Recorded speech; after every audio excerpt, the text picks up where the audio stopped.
out what is the most you can do on a straight stretch from KL to somewhere in Thailand. And the discussion was that whatever you do, you're forced to hit the border at what 7 a.m. or 8 a.m. is open, around there, right? 7 to 8. Something like that. Yeah. So from 8, let's say 1 hour, from 9 a.m. morning, how far can you travel? Interesting concept, huh? I think the border closes at 12. No, I think going in. So let's say you hit the border by 7 a.m. Yeah.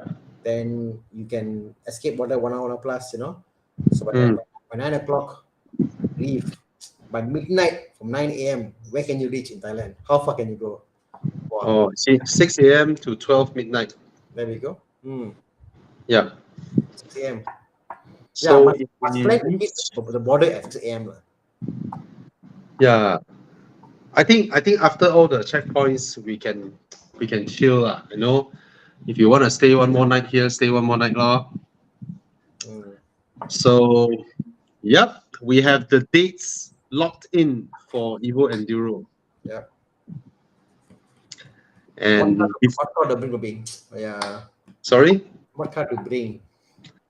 well, we're visiting Das Treffen, so you have to bring your Porsche. That means I need to buy a Panamera. Eh, okay lah, okay lah. Correct? Let's buy a Yeah, Panamera. Yeah. yeah. Buy a Panamera for Enduro, then come back and sell it. Yeah, exactly. Yeah. But I'm sure you will fall in love with it. Yeah, yeah. The more I drive this car, Bobby, the more I Yeah. realize that, like some cars I appreciate. Like I have the Mazda, the Sapia GTR R3. Like I bought Yeah. one. Fantastic car. Track focus, hugs you. I can appreciate, I love it. But now I'm like, but is it me? When I get into the car, I become rowdy and I become different. But I'm thinking, is it me? Exactly. Exactly. So I appreciate like what you have, like all grand touring, nice, highway miles can do comfortable, high speed, Yeah. Silo. So questions here. Thank you for joining us again. Thank you to, let me just read out some names over here. So we have got Mr. Irwin. Hi, Irwin. Welcome on board. We got Kevin Tan. Hi, Kevin. And obviously, Mr. Handsome Jensen. Jensen, look at that, so cool in his shades in his NS5. Yeah, man. You see? There's a post Jensen posted. He said, people can, initially he bought the Boxster, the convertible, the MX5. The question was, are you self-aware with a convertible? Like you drive, are you like, alamak, they're looking at me. Do you feel that? Yeah, the And, first 1-2 months, yes. yes. So that's it. He felt that. Then he started wearing sunglasses and start on the music. Just don't care anymore. Blind out. Oh, wow. Hey, YC, how are you? Tyron Alexis. Oh, this is nice. He said, let's go, everyone. Hope one will get to drop the top cars. Yes. It's something Yes. apply, How much percentage of your annual income spent on cars? I'm a numbers man by profession, but I refuse to compute the number. It's more of how can I make this work is what I ask myself versus percentage, Yeah. because different, isn't it? Some of them see it as their job, their investment assets. Some of them give them money, like doing sales. That's your income generator. For some, it's just your cost. So I don't know. How do you put a percentage on it? I can't think of it. Well, you're waiting for me to answer my thoughts. Uh, I am always a proponent for making yourself as uncomfortable as possible. Ouch. Then you will seek. You will seek. I don't mean go balls out stupid lah. But if you are able to, then you fight for it. Then when it gets when you feel it's tough, then that's when your brain goes into overdrive. Yes. Your brain will start thinking. It's a defense mechanism, when humans felt threatened, our creativity just turbocharge. Yeah, yeah. So I always felt that even for my case, I don't like to be too comfortable. Every time when I'm too comfortable, I will feel myself getting lazier, Mm, getting more, like senang, lenang like that, mm, chincai like that. I don't like that feeling. Then it will yeah, make me feel as though I'm not stepping on solid ground. yeah. So I like that, but that doesn't mean you should pursue something really gila and then go balls out and then you know okay. I mean, you still need to cover the basics lah. Mm. All right, I guess so that's that why we have the show over here. Talks about what car you can buy, you can still sell, and you won't lose much. yes. It's a safe bet. You can have fun in the process. I think that's the crux of the whole show that we're doing today. Tana, Hmm. I found you Yes. an 89,000 ringgit Panamera 4.8 Why? S. Panamera S 4.8, 89,000 ringgit. 89. You know what's the best part of it? Of Yes. all the V8s they made, that Yeah. engine is the best engine. Oh, The really? 4.8 turbo, something about the fact that the 4.5 had issue with the coolant hoses. The Yeah. 4.8 was designed as a turbo engine, and Yeah. then as such, that engine lasted through the Cayenne as well as the Panamera. So of all the V8 engines they have in the Porsche lineup, that Yeah. is the one to get 4.8 turbo. Perfecto. And it sounds better than the turbo. Mm, Hmm. mm, Oh, that one very low spec. mm. That one is too low spec. My only problem is the rear seats. Lah. I got three kids, two seats. One kid must stay behind. Oh, But I know TJ said there's a sport package, whatever, with a 5 seat, like a bench seat option. Huh? Not in I Malaysia. don't think the first gen has it. Yeah, not the first gen. Well, you have to decide which kid you like the least. Reward them. Who do well, I bring. Who do not well, you stay home. It's Wow. and we have to congratulate Erwin. Yes. He listened. Yeah, yeah. He bought the Nice, man. Porsche. Congrats. Congrats, bro. Congrats. And then he has a question. Mm, Elza or Exora for lower maintenance? Definitely the Elza. mm, Definitely the Elza. yeah. Definitely All right. Alza. Exora with Yeah. the turbo and all that. The Yeah. concerns. The ABS pump module. Yeah. Get the Yeah. Alza. And Johan. Okay, a Peugeot 208 GTI in terms of maintenance should be a little bit higher than a typical BMW. Yeah, it is higher than a BMW. If you can maintain a Peugeot 208, you can very comfortably maintain a BMW plus a Toyota. More because of the how cheap the parts are. I mean, like you'd be surprised, like E46, 330, the rotors per piece, Mm. 100 ringgit. It's cheap. Like less than $200. Yeah, BM parts are cheap, lah. Peugeot, Mm. not so. Yeah. Yeah. All right. So that's the Peugeot. Peugeot. Okay. And How about this one? Something unique. I don't know whether this is a question or it's just a thought. yeah, He's looking at a Evo convertible or the converted wagon Jimny. Both are unique, obviously. Evoque convertible for me. Yeah, yeah. I haven't seen Evoque one. convertible. I haven't seen one in person actually. I never seen one in Malaysia. I'm not sure where YC is from. Yeah, And if you found an Evoque convertible, please yeah, buy it because we've never seen one. yeah. I was hoping someone would bring it in. That Mm, would be epic. okay. Hmm.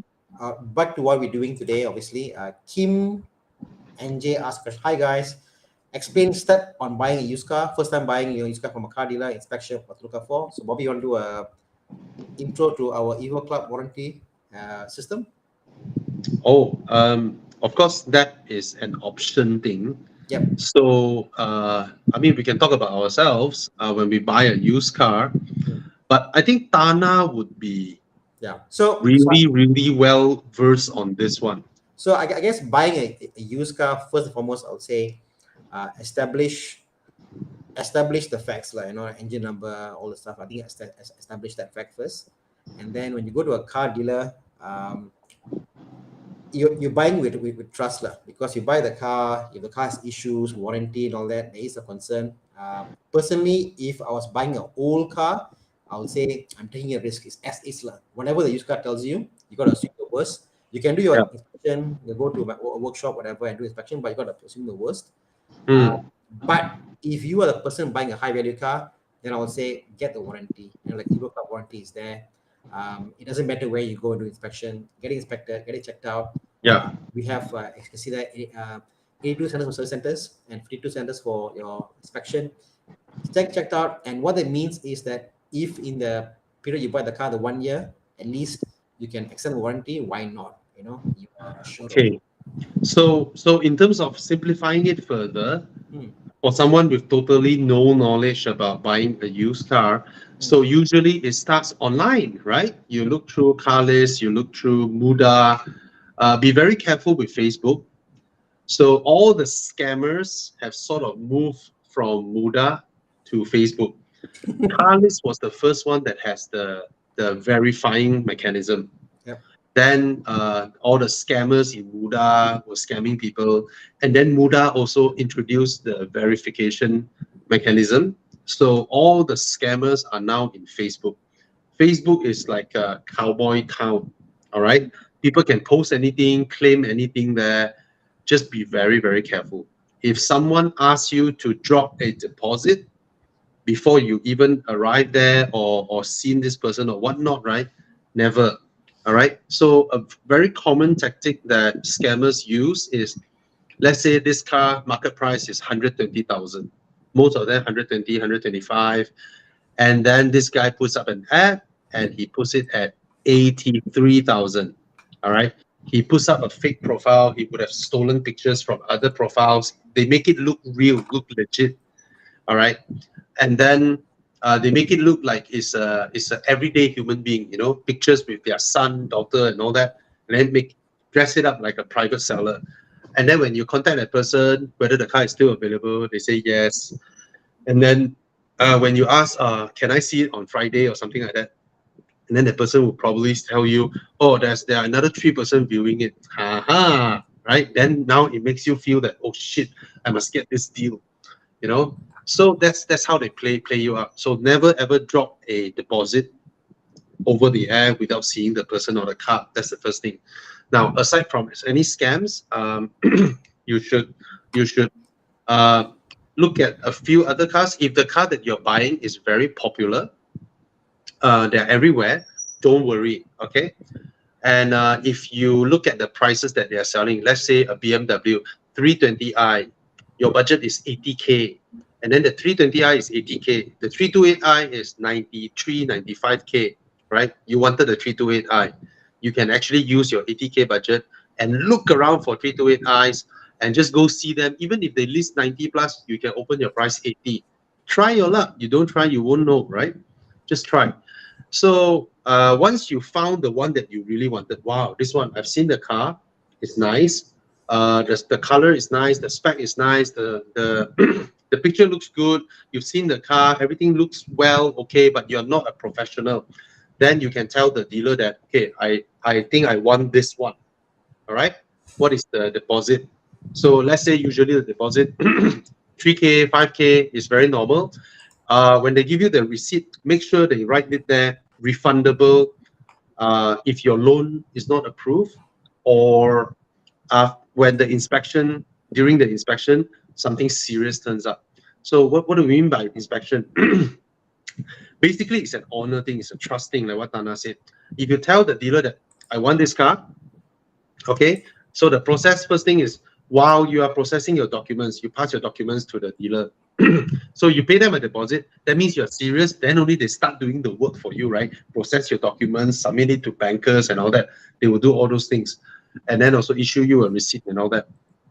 During this process, you can request for your car to be inspected. They will ask you which workshop you want to send to inspect. So that's why where Evo Club comes in, we actually partnered up with 50 over inspection centers across the country.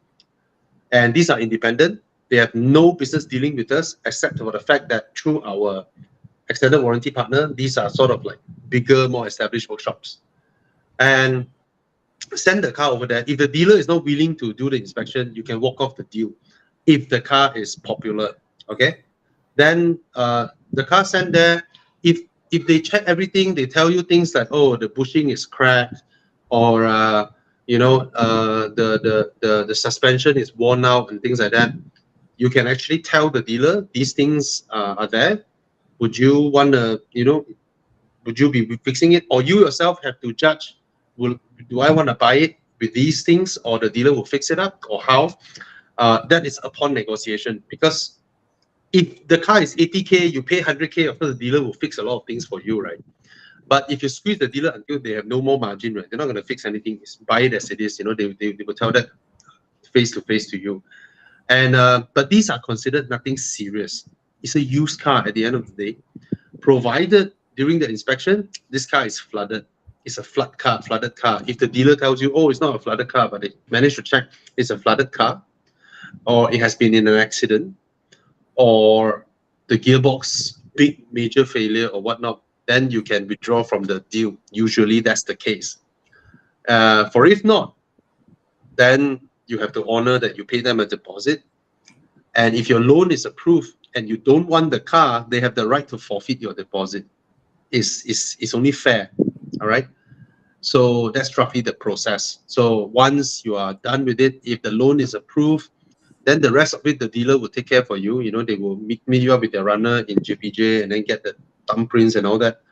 Then the car is yours, right? Then usually that's the process. Sorry for taking so long to explain this. And I guess also it's your level of comfort. Some of you are more car savvy. Then you go with your friend and do the inspection. Some of you might just don't spare the car at all. Some of you want to go to a more reputable used car, maybe Auto Bavaria, for example, premium selection. So sense what you're comfortable with and go with that. Some of them don't want to go mechanic shop after that. Yeah. So it's all depending how comfortable you are with buying cars. Like myself, I bought cars and seen because I know that this is the bottom price I'll go for and I'll buy it. Not for everybody again. Yeah. Okay, let's move on. Derek Chong asked, I can't answer this question. Derek, I don't know about Persona. Sorry, I read Persona Standard and Persona as well.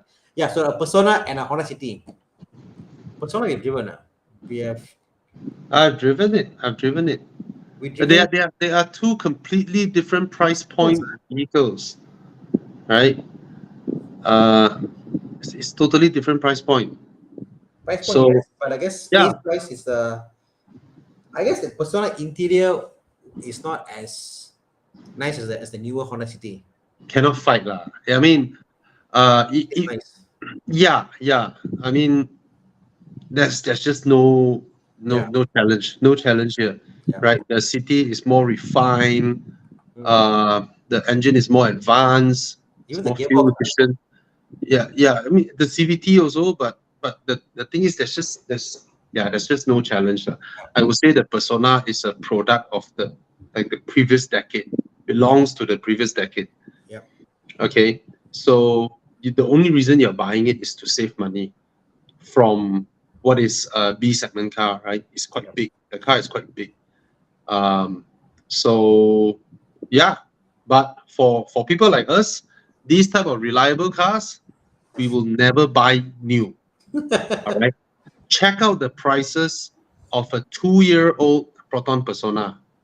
Oh my God. Just look at the price and see how much money you have saved. And then you think about it yourself. These simple cars without turbo, without this, without that, right?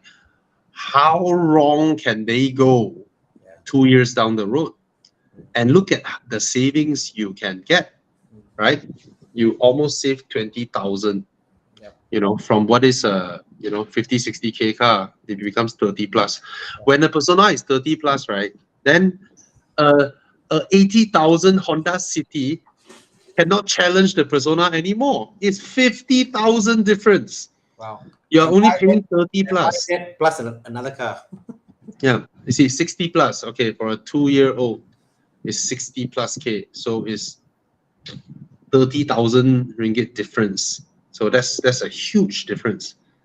So we would buy used. These type of cars, we will buy used. We will spend 20, 30K and be happy.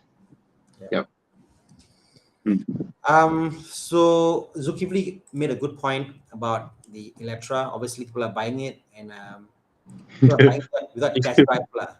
So if if you wait some more, right? I don't know when you get your car delivered. So last I heard, Lotus has already sold more than 500 Electra. wow, serious? Yes, Oh my god! yes. Oh my So god! they have finished their allocation for, I don't know, next year or whatnot. So it's a fantastic car. It's value buy. You are practically buying something that should be 2 million for 600,000. Okay, All right. I So can't imagine yep. the landscape in about 2 years. Imagine 10,000 Teslas on the road, Electras on the road. You know, Yeah, man. I don't know, man. the scene in the car in Malaysia is going to be People fighting at charging stations. where else? Confirm, Confirm, confirm. guarantee.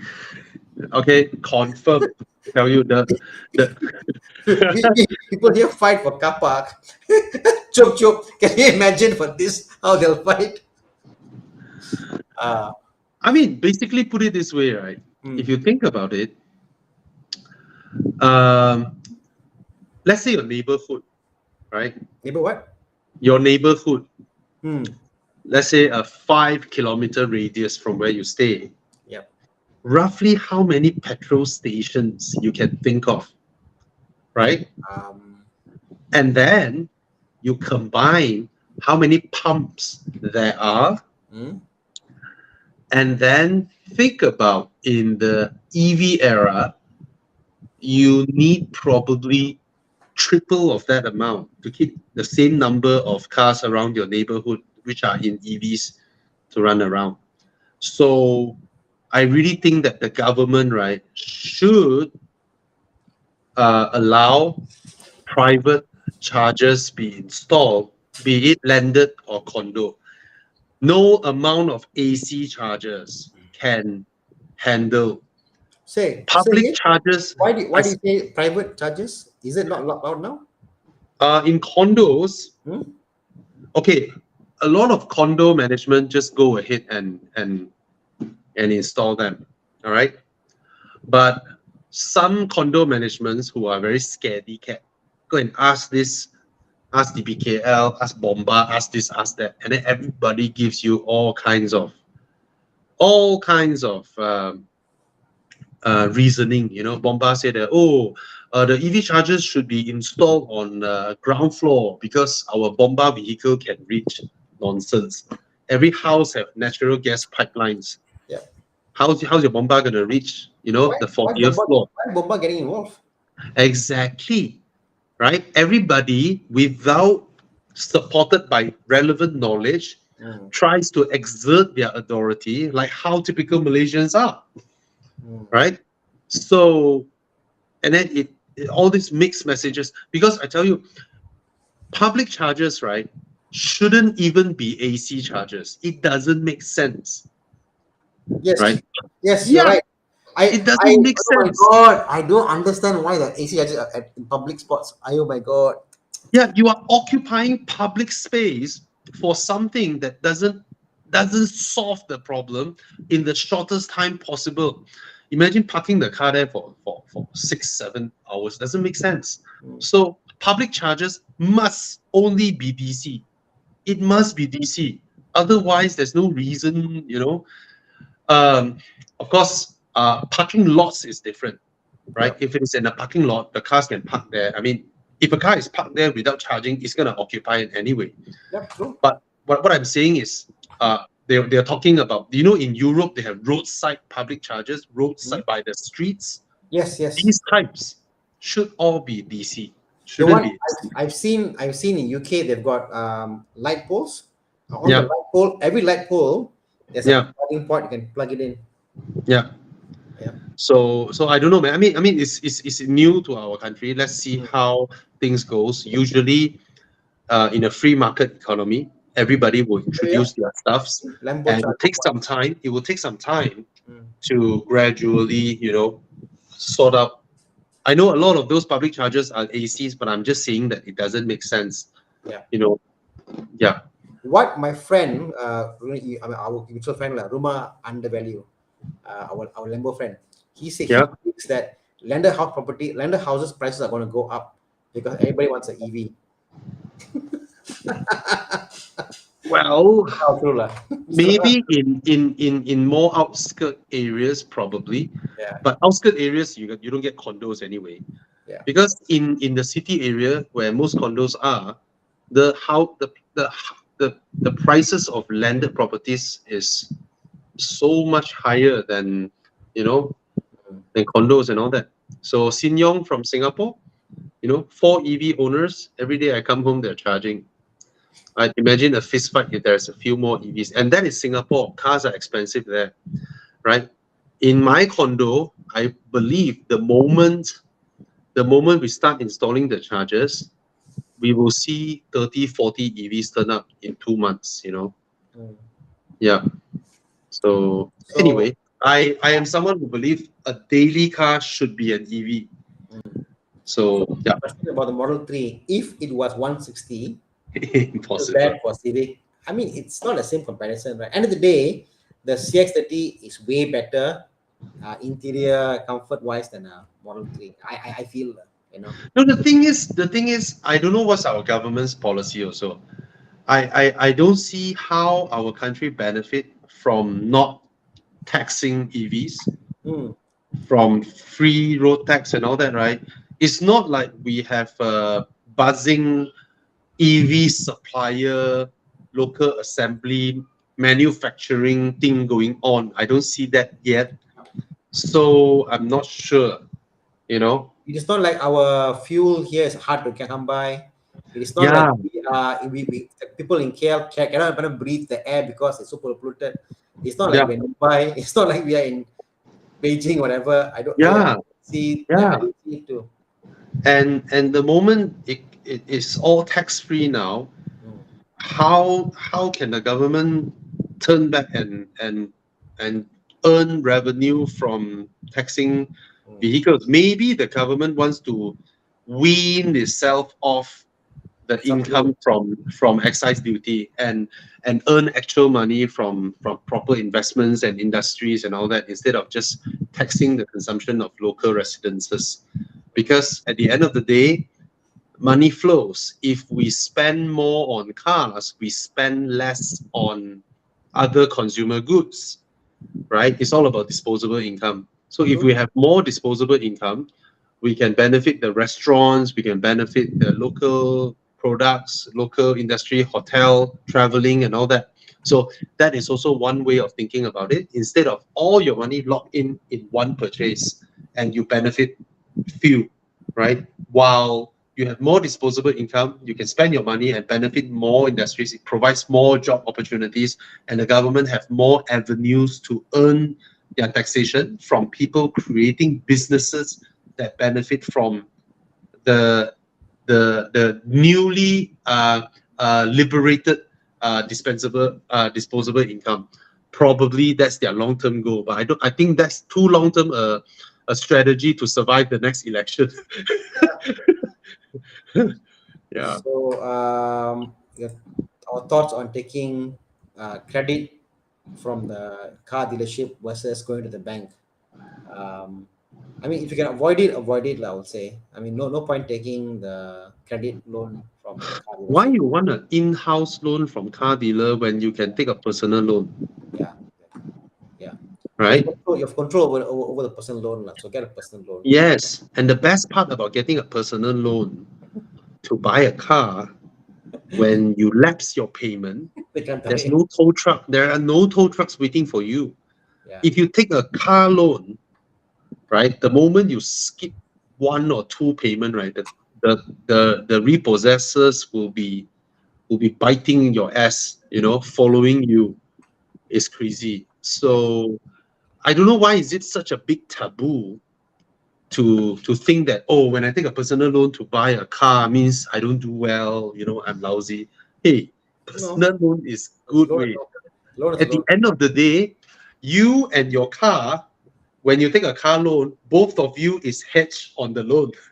But when you take personal loan, it's just you. Your car is free. you know, uh, You can when you still when you use personal loan to buy a car, right, you can sell your car immediately. Do you know that you can sell your car immediately while you still service your loan? You have the freedom of detaching your car from your loan. When you take a car loan, you don't have that freedom. Mm. okay. Um, okay. So moving on. Justin asked a question about connected drive. I believe that it's a paid service after your initial 5 years, isn't it? I believe this can be easily adapted. Probably. You know what's funny? The other day, okay, my 6 Series is a Recon car. It's a Yeah. UK car. So the other day, I I was playing with my wife in the car. I pop open the SOS thing, Yep. and then I press that button. All right, and then my wife is like, "Hey, what are you doing?" I said, nah, "Don't worry, it won't work." Then I hear, and then our Malaysia emergency services picked up. I'm like, Some "What?" nice, huh? I was like, "What?" It's like, salam sejahtera. Then I was, then I was like, sorry, saya main saja.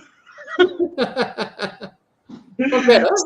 Oh, I have no idea. Maybe the importer that imported it go and Maybe the SOS works throughout. The connected drive, I was told that it was a paid thing, but yeah, don't be active. Mine still works lah. So yeah. I'm sure there are people out there who are able to do all this for you. mm, All right. I don't think it's something that is like deadlocked. So you just have to look around and find people to get it, or maybe it works. I'm no idea. All right. Nari asked a question: does injector cleaner works?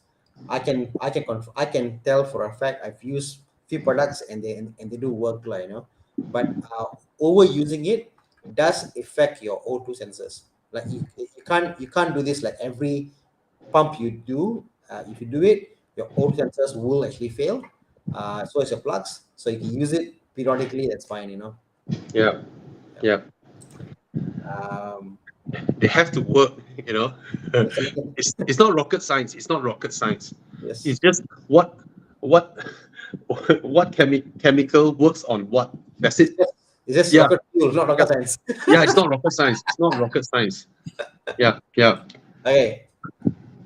Um, Question here. Wife loves the UX, wants to get it for reliability. Please give me another reason to buy. I feel missing out not getting Quantica. You love your wife and you don't want trouble. That's it. You are very, very lucky. Your wife loves the UX. And think about the good side. You buy this car for her, it's peace of mind. She won't complain anything about it.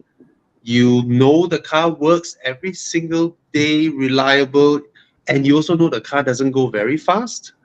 All right.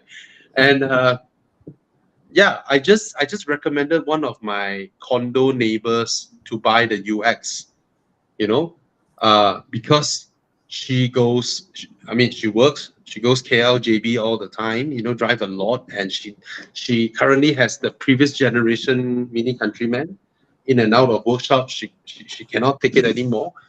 And when she asked me, I said, you want absolute problem free, always go for a Lexus. That's it. All right. So you're very lucky your wife likes the Lexus UX. Imagine, imagine for a moment your wife tells you she wants the Alfa Romeo Stelvio from a recon dealer somewhere. All right, she loves the red, and then you're like, wow, Alfa Romeo, my friend is gonna give me thumbs up.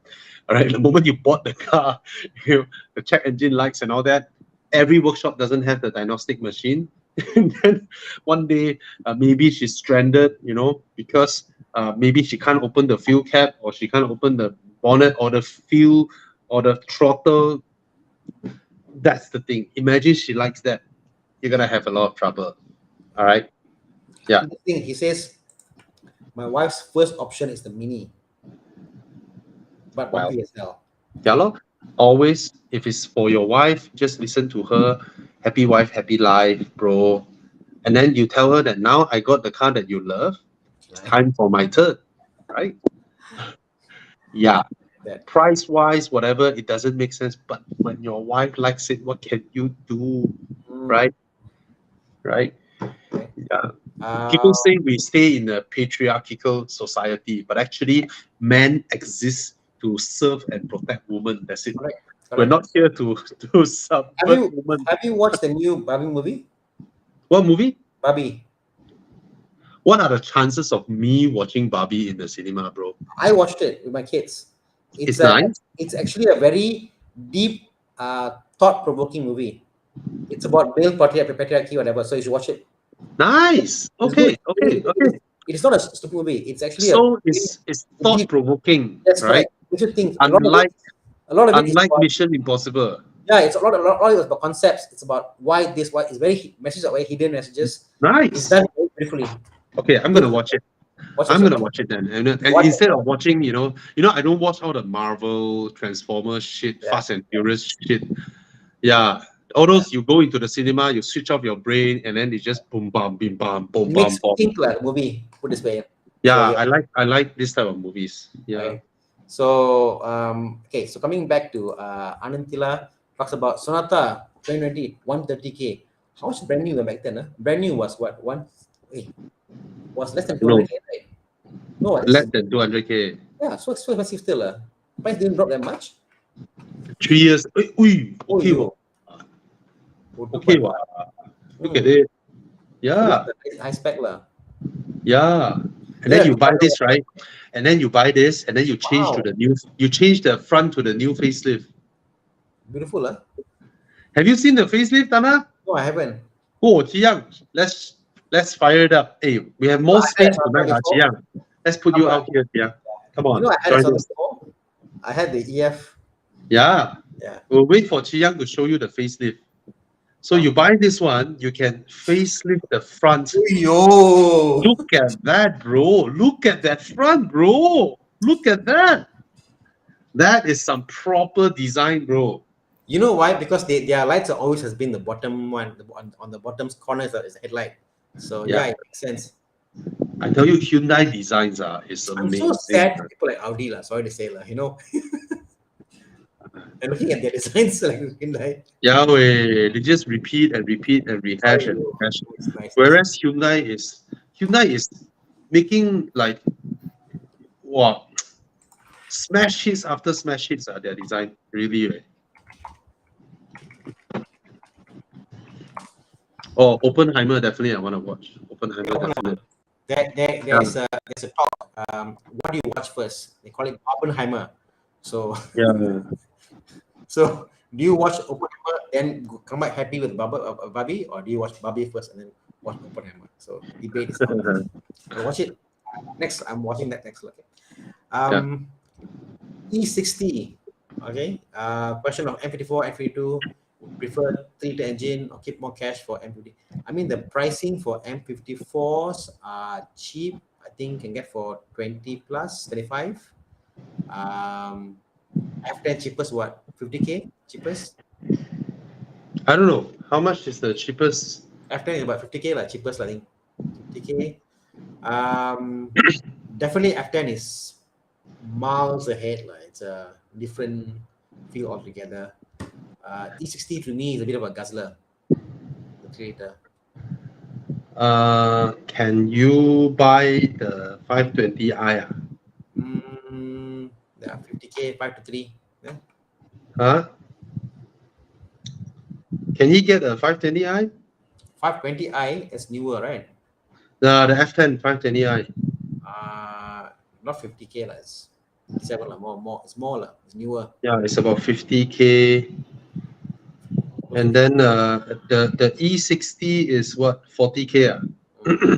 No, cheap. E60, I would say 25K for the M54 3.0 B30. Cannot find 3.0. It's all 2.2, They're very 2.5. few. I had one. I sold mine for 25K, so that's why I know the price. Okay. Yeah. Okay. So. There's one there. 23K. Oh. Oh. Yeah. Oh. You need if it's in Putrajaya, beli. I think Snaya, I think you can buy the E60 now because I think this car has stopped depreciating. Yeah. So you can buy it and use it and have fun with it. And then you can sell it. You can continue save up your money for your F10 if you really want the F10. And then you can sell it for the same price you bought it, or probably a little bit more if you touch it up nicely. Whereas the F10, if you buy it now at 50,000, it will still go down to 40 till it reach about 38 or 40. Then it should stabilize there for quite some time. But it will take some time to reach there. Now it's a cash buy, it's 50. It will take a long time to get there. And then probably after you drive the E60, you felt like it drives better than the F10, then you might not want to change it. Right? So up to you. Up to you. Okay. But the F10 is so much more nicer inside. F10 is practically like a limousine, if you ask me. Yeah. It's a limousine, you know? Yeah. So, hi, Bobitana. 2018 Subaru XV or the same year HRV, upgrading from Beza. Congrats on upgrading from Beza, first and foremost. Okay, the ride quality of the XV is way better than the HRV. Yeah. HRV is more spacious, especially the boot. I find for normal conditions where you are driving, the HRV is actually more nimble. And then, Subarus, I don't know, long-term maintenance should always be higher than a Honda. Yeah, I guess Fuel consumption is always higher. Resale value, HRV probably will hold stronger. But the XV is a newer car. The ride quality is something that the HRV cannot touch. True. The XV's ride quality, right, probably even better than the Accord. It's better than most sedans because the way the engine sits very low to the ground. And the suspension setup is so good, the XV. So it's more comfortable than the HRV in the long distance drive. All right.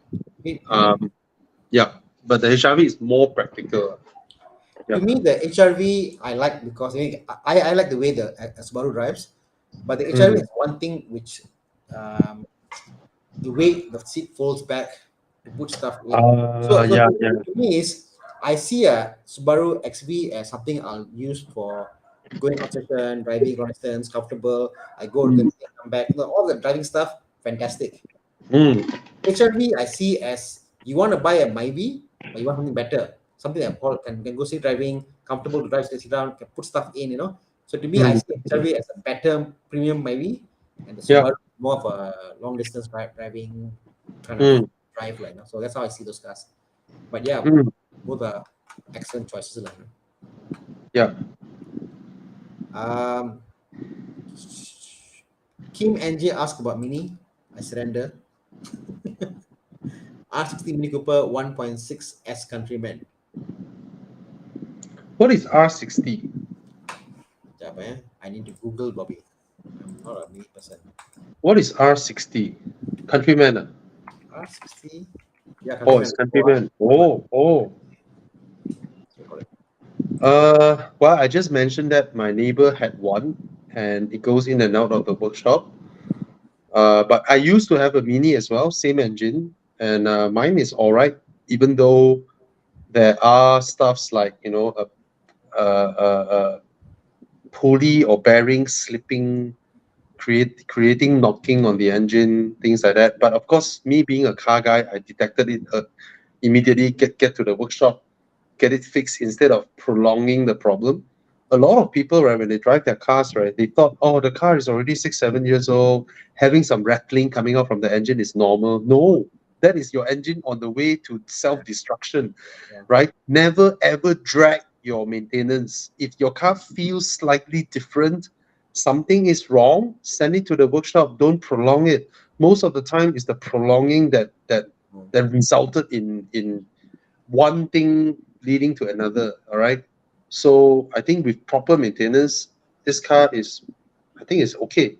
It's not the most bulletproof engine though. It's from Peugeot, the engine. Mm.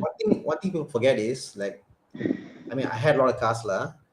Mm. Every car that I've taken, Mm.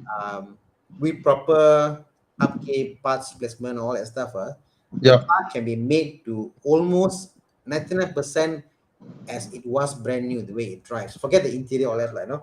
The way Yeah. a car drives, it has only, Mm. there are very minimal stuff to it. The engine is there, there's the drivetrain, there's the absorbers, mounts. Every car you have in the car, Mm. people have concept like you say, like, oh, old car, that's why it's a bit making noise, lah. But actually not. Could be a simple thing as mounting, could be a absorber link. Every car that you have, old car, can be Mm. as good as the day you bought the car. And that's how the Yep. car should be. If the car Yep. is not as good as the first day you bought the car, something wrong with the car. And normally Yep. it's a small thing. It's a small thing, you know. So there you go. Yep. Eugene Yeah. says, what about a charger? Portal One. There are companies in Malaysia now started, one company I know of. They are making a portable charger van, which is a diesel truck, a diesel van that goes and charges your car. Well, Eugene, actually every car comes with a portable charger. There we go. The Yeah. problem is the 3-pin plug. You have to look at the source, right? The source and the cable, the wiring, all they cannot handle big loads. So you plug it in, then it starts. You can feel that the plug point is heating up. Mm, Not a good sign. Not a good sign. mm, All right.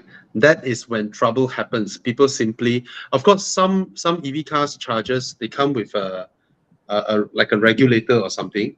I remember my first XC90. I have that thing that I can adjust the, I don't know what you call that, the amps or yeah. whatever. I don't know why this electric thing, right? They want to have like sometimes, okay, I don't understand all this. I'm a bad student. Yeah. Volt lah, watt lah, amp lah. Come on, can they just sum everything up into one simple thing for us? But of course, I'm not in this. I'm not trained in this. I'm not an engineer. Yeah. So what I mean is, there are so many variations out there. It's dangerous to simply plug your 3-pin point into any plug point you find and leave your car there overnight. That's when things go wrong. Yeah. Yeah. Yeah. Hi, Con. Hi, Bobby. Hi, Thana. Hi, Yeah. Chiang. Yeah. The reality is, when I did my house, the charging wall box for my house, it has to be direct from the main. Yeah. There has to be a circuit breaker for that charger itself, Yeah. and not shared. So we don't do anything things. Yes. Oh, no, sorry. Can I ask, you have a charging box in your house, right? Who Yep. installed it for you? My friend who's an electrician. Mm. So concept, people say, oh, you must get a certified electrician. I know that's just the default answer, but if you get a smart enough electrician, you can do it. All you need to do is to make sure that, like, you put an aircon in your house, you don't ever tap wires for air conditioning. Although you could tap from your main power plant, you should always pull one from the MCB. Same concept, you know. Yeah. You must have a circuit breaker just above this wall box, so that anything happens, it will isolate that. But when the moment you use like not the one they give you, the free one comes with the cars, that's those boxes, those are low to a wall socket. Now, sometimes it goes to a low amp power outage for the light, and sometimes not, and they will overheat. Like many cases, they overheat, they burn down the house and stuff. So Yeah. Yeah. don't Yeah. I've never used mine. So yeah. So, Mm. Okay. Because it depends on the amount of current that you are pulling through the wires. If the wires is not able to handle the amount of current, right, that's when you have No, problems. the wire the charger. The problem isn't with the charger they gave you when the BNL It's not sends the the charger, charger. it's the house wiring. Yeah. Hmm. So when they sell you a charger, that's fine. Hmm. But what happens to a wire is when electricity conducts, heat is generated. When heat Correct. generated, it must go somewhere. So what happens is the heat from the wire will end up burning your charger. So that's just It's the not way it fun. works, you know. Yeah. Okay, enough about charging. Pro Aki asked a question. He's going to change his absorbers. Do you recommend to change springs as well? My recommendation is all the used car fullers, all the tire shop fullers say, oh, spring can reuse just in the absorbers. From my experience, 5 years, 6 years is the lifespan for the spring to be optimal. After that, spring's got to go, you know. But Absorbers, after 2 or 3 years, they become less good, you know. but the general rule of thumb is that the absorbers wear a lot faster than the You're springs. correct. So the absorbers is like 3 times absorbers, 1 time this. I mean, I use Titan for mine. If you want to use Titan, can come and see me, and you put Titan for yours. It comes to the coil. It's a coilover system, so springs as well as absorbers. But if you are not doing that, always replace. If it's like 8 years old, whatever, replace them. And the rule of thumb is that never put lowered springs on stock absorbbers. If that makes sense. Mm. Like people tend to buy. Oh, I want a car lowered, so they buy sex lowered Ruin- springs. You can ruin your absorbers. Exactly. Yeah. The absorber used to last you 3-4 years. Now last you 2 years only. So Correct. don't do that. You know, if you go to, let's say, to the Bilstein, whatever, they sell Mm. the lowered spring, or Monroe. They sell the lowered spring with a matching lowered absorbers. Like the height must be the same, you know. So Yeah. yeah. So don't be too smart. I know people say, oh, you can match sex and this, and you mix and match and all that stuff. It's not as easy as matching and No, using it, you no. know, long term. Even Con knows what your M Sport. You went through a few calls, isn't it? You went through. No, actually, my car that time I just straight away changed M Sport springs with matching absorbers. I see. I knew from the fact that the spring and the absorbers you must match them before you install. And the best part is after I install it, I realized that you not need to match the spring and absorber. Ideally, you match the anti-roll bar also. That will give you the Yes. best results. Right. Mm. Yep. Let's go to another one. Hasbullah. Hi, Hasbullah. How are you? Hello, Good to Hasbullah. see you here. Is government losing money by making Tesla prices so low? I don't think so. Not losing money lah. Not making extra money lah, I would say. Losing revenue, lor. But it's a catch-22 because that also means that there'll be other ecosystems in Malaysia being developed for Yeah. EV maintenance. So I think, yeah, because in Malaysia there is no one doing EV modification, no one doing there's a few guys doing battery refurbishing. So all of this is a economy that we can do here and export out to the rest of the part of the world. Yeah. What is this? Tesla. Tesla. Okay. Nice.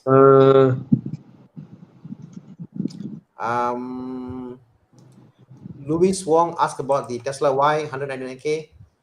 Worth buying? Of course. Yep. Yeah, understood.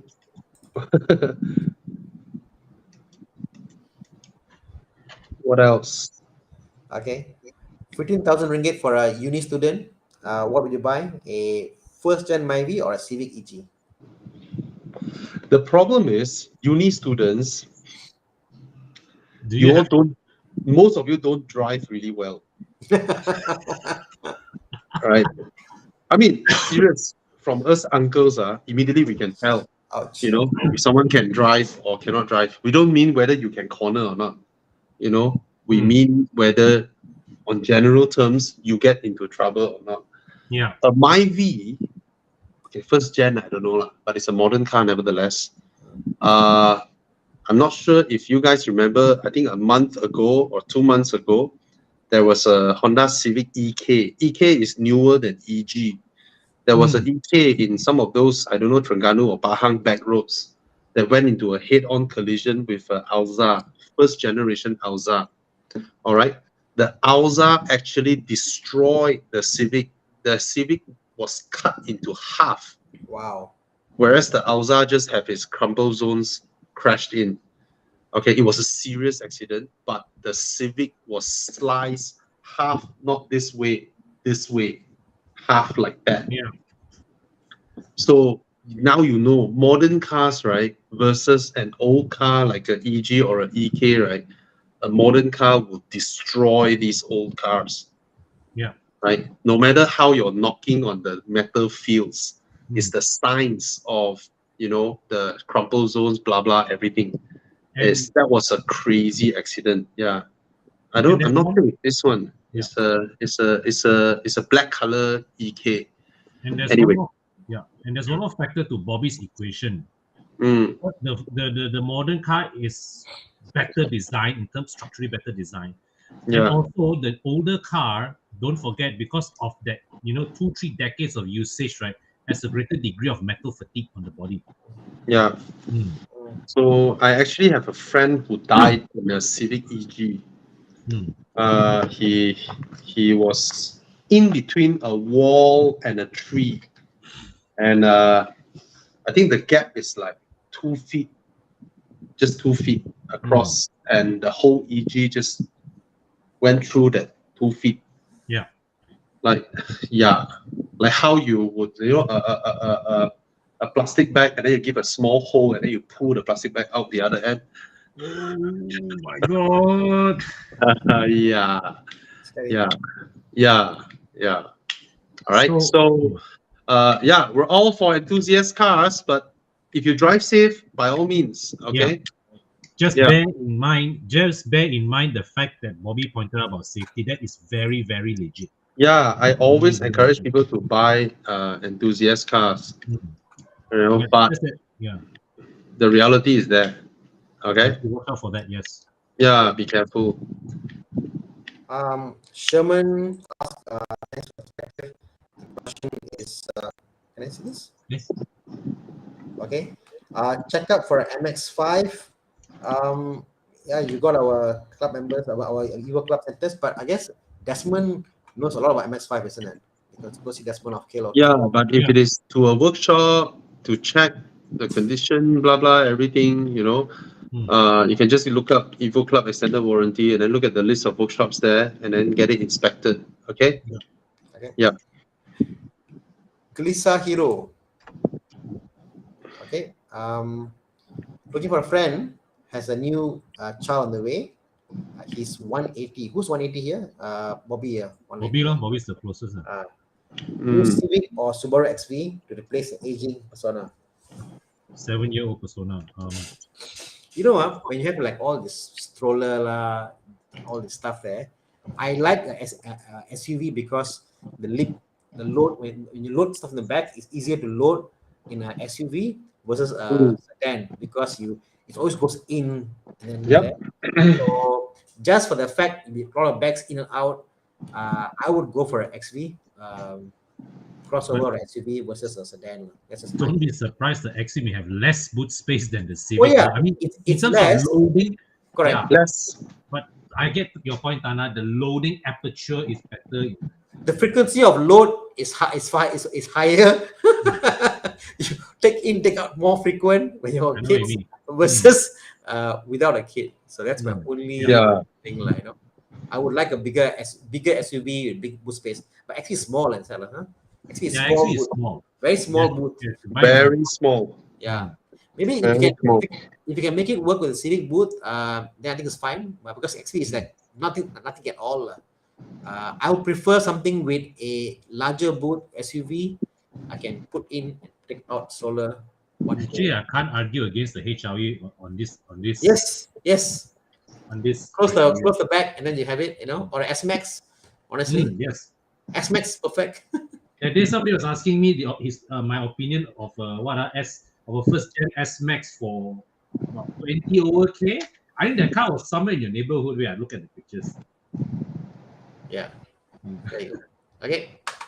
Yeah, so HRV. Cari lo.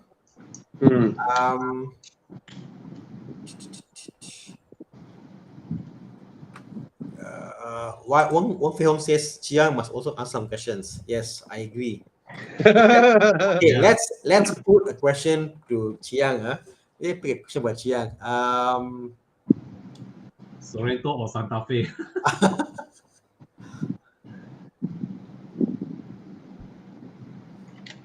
Very easy. Is it worth to get a 2020 BMW X1? So, Chiang, Come. 250K. That's the question. Here. Okay, Chiang, this for you. Don't know eh. Huh? What? I don't know. Worth it lah. Why you don't know? You've driven so many cars. Yeah. You've driven SF90. Worth it lah. Worth it. What's the new car price? 300 plus ah. 300 what? Around 30, 40. Oh, so Let me check, she let me said check. 100K, right? Worth it. Yeah, lor. Crazy. Okay. Sean Tan asked a question. How do you justify buying a car above 10 years old and owning it for at least 5 years more, like a 6 Series 211? Well, You well, don't have I'm gonna do it together with you, and I'm gonna own it even more years because I'm not selling this car. John, if you like it, you don't have to justify it. Well, imagine how much the car was brand new and what the quality is. I mean, say close to $1 million, 8868. I think what we forget is that these premium cars, they come with build quality. The build quality is just there. Where's Eugene? Eugene can calculate average savings. No, this car you save 600,000, 700,000. Yeah. Yeah. Yeah. Well, I mean, it's a fantastic car. All right, the 6 Series Coupe. It's gonna be a modern classic. 100%, it will be a modern classic. It drives beautifully. It's low on maintenance. Fuel efficient, and it's powerful. So I have no more words to say how good this car is. It's Yeah. It's amazing. Now there's no proper coupe in this size. Oh no, Right? Con, you should buy one. I tell you, it drives so nice. I know what you mean, man. Oh my god, it drives so nice. Yeah. Oh, Thana, did I tell you? I haven't tell you this, right? I mentioned this in my other group chat the other day. I absolutely no longer want a Maserati Grand Cabrio, even if someone bring the car to me and offer a swap on my 6 Series. Why? Why? Okay, I watched a review yesterday by who was that YouTube channel, a very small YouTube channel called Dad Cars. Okay, he's a father of 2 child. He review cars that he thinks a car enthusiast father can own, meaning it must fit child seats and all that, right? Oh wow! The Grand Cabrio's boot size is 1/3 the size of the 6 Series boot. What? What? It's 1/3. You know the area where our BMW, right? There's a thing that I fold down, so that's the depth of the convertible cover that will go, and I can still use the interior area, right? And if I don't fold the boot, I will just fold the thing up, right? Yeah. In the Maserati, it is not accessible. Oh, that area is not accessible. You only have the other part. So, okay, so that is not endurable already. It's stupid. It's dumb. Okay. Yeah, it's dumb. I would still. You see, I had a 6 this Series, is what we see from a hard top convertible, yet it is a soft top. BM had that even from the E46 lah. Oh my god, look at that. A soft top convertible, and they fail miserably with the boot space. It's stupid. I guess they designed it as a coupe first, and then they went to a. Oh well, the Italians, Oh well. a Livok question. Ooh, very structured. How did he get this? Buying Livok STI 219, two choice, 160k for 70k mileage or 180k 14,000 mileage, Wow. 20k gap. I don't trust mileage lah. Exactly. I don't trust the Condition. 14K. Check condition. I do not trust four-door family cars, Recon four-door family cars that are a few years old and the mileage is 12,000, 16,000, 14,000. It's all bullshit. If it is a sports car, it's possible. If it is a four-door car, it's fake. Outright fake. Absolutely. Okay. Yeah. Imagine the car went from showroom to already 50k. Yeah. And then Yeah. it just doesn't make sense lah. Some of them Yeah. how they 6-year-old car, 12k mileage, 14k mileage, absolute bullshit if it is a four-door car. yeah. Yeah. Apa eh? But my Aston was 12 when I got it. It's four-door. Yeah. Yeah. Bobby, are you going to test drive the A45 facelift anytime soon? I have no idea they have facelifted this car. Okay, I couldn't care less now. I mean, if car makers pass me the cars to test drive, I would definitely test drive. But it's up to Chiang. Chiang is the guy who has the power to decide what I drive. All right. Wow. And if Chiang don't feel like it, none of us get test cars. Yeah, same here. Like this week or last week, So Chiang is the guy who emails or messages them and say, yeah, would you be, would you Interested? fancy the idea of letting me judge your car? Actually, all of you Yeah. out there, you want to go and have your car reviewed. You can approach Chiang. You got any interesting cars? Yeah. Like what Yeah. Tech Demo does? Please contact Chiang at horizon.com if you have any quirky cars. Guys, what is Mercedes-Benz 217? What the hell is that? Google, it's the S-Class Coupe. Oh. Ooh. Different segment. Why is there A217? A would be the convertible. Oh. C is the coupe A convertible. Yeah, right lah. Yeah. Nice. Okay. Totally I different absolutely love this car. I love this car to bits. For how it looks and how comfortable it is. I had the opportunity to pursue one when I was looking at my Aston. I decided not to because I can assure myself 100% that this car will be way more difficult to take care than an Aston Martin. I am Yeah. absolutely in agreement. Everything is electronic. There are motors everywhere. Even the headrest has motors inside. During the launch of this car, right, it's hilarious. Coupes, right? When you hold the door I handle, remember that. I was there. it will go down a little bit, and then you open the door, and then when you close the door, once let's say it has a powered closing, right? The door will go in, and then the windows will go up. So this car during launch, people open the door, close the door, open the door, close the door, open the door. Out of nowhere, the window decided to zoop, just went up before the door was closed. So everybody, including people from Mercedes-Benz, was trying to close the door and try and open it so that it would come down or whatnot. It wouldn't budge, right? The car just goes like, okay, fuck you all, time's up. I'm just gonna ram into the rubber bits when you close the door, and they had to bring it back to Mercedes-Benz and reset the car. I don't know what's the reset or whatnot lah. And yeah, so I absolutely love it.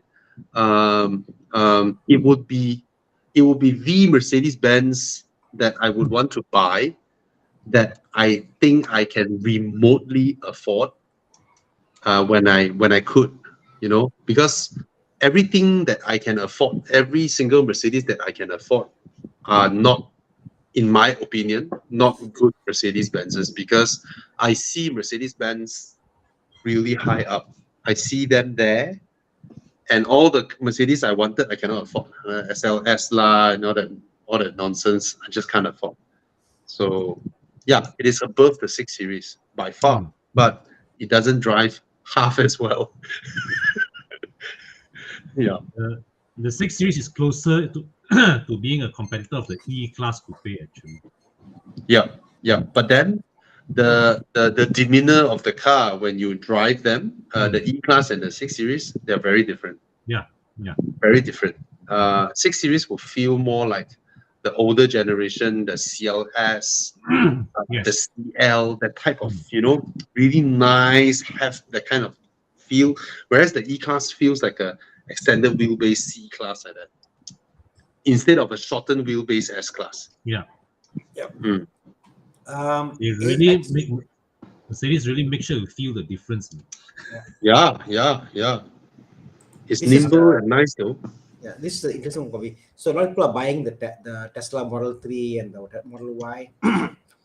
They may get the speed, they may get the performance, but the interior is something to be different, I would say, correct? We have a full interior of the BM. I think I hit I think while I'm talking about the car, right, I actually I think I hit the nail on the Tesla interior. I was talking about, I say why people can accept Tesla interiors. It is so different from from regular cars, right, that you do not immediately draw a comparison. It's sitting in the Tesla feels like what? It feels like you're sitting on your desk with your laptop open in front of you. Yeah. Just one screen there and then blank, nothing else. There's nothing in the car that relates to what we commonly think of as a car interior, So people don't draw that direct comparison. That's why they can sort of accept it, because it's so different. But it's a master class in cost saving. What Elon Musk has done, they are the first one to give you a huge screen, because during the era where people think that a larger screen means I'm getting more for my money, but in fact Tesla actually saved more money than giving you buttons, because all the buttons in the car needs to be molded independently, and there's MOQ from the suppliers and all that, and by throwing all the buttons away, they save a huge amount of cost.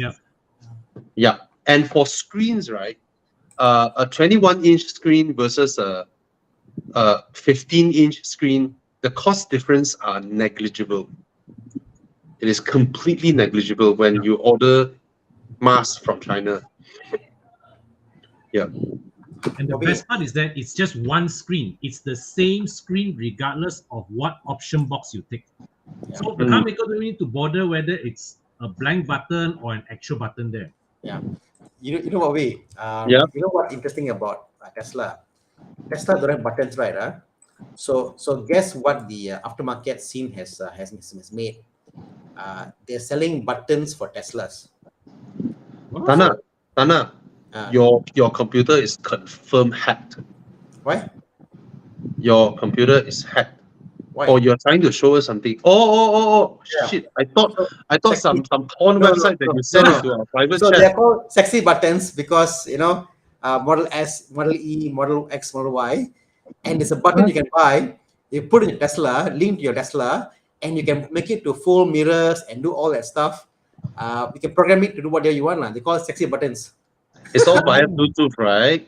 Yeah, all Bluetooth, like all linked to the car, Bluetooth, and you can program and put whatever you want on the car itself. Who came up with these kind of stuff? But think about it, the manufacturer don't give buttons, so you do aftermarket scene to True, make buttons. true. But Bluetooth is one of the worst technology, right? Yeah. Right. Yeah. They disconnect at will. They connect when they want to. It's like I can never understand Bluetooth. It's like It's like suka hati they disconnect, suka hati they don't connect. Sometimes they detect one another, but they just don't want to talk to one another. It's like, bro. But yeah, interesting. You're talking about buttons, so there you go. Yeah. There's going to be a load of sea of aftermarket buttons. Wherever you want 10 buttons, 30 buttons here. Put all the buttons you want in the car. Imagine you are in a fighter jet, right? It's year 2090, and then you are in a fighter jet, and then the guy tells you, oh, this jet is equipped with a Bluetooth eject seat button. Bro, do I need to pair it while I'm locked by a missile? Oh, and he just do it. When he does that, it's like, oh shit. It's funny. Bobby saw the link. I shared the URL. I thought I was hacked. So yeah. Yeah, because just now you told us your Facebook was hacked, ma. No. Right. Yeah. So apa lagi? Can I add this to Ronald Adrian? Can. The S Class Coupe, I've driven the S63. I've driven the S. What is it? What is the one that we drove at Kon? The one with the convertible roof one? S what? 560. S560, right? The one. Yeah, it's amazing. The comfort levels of the S Class Coupe, the build quality, even the sound system inside is another level compared to S Class. You know, it's built differently. It's amazing. I absolutely love it. I mean, if I fully paid off all my car and I got and if I have something on my radar, it will be the S Class Coupe. I'm not afraid of buying it despite knowing all the little stuffs. Just that back then I made that choice, but given the opportunity, I will still pursue one. It is fantastic. Yeah. So, and very expensive.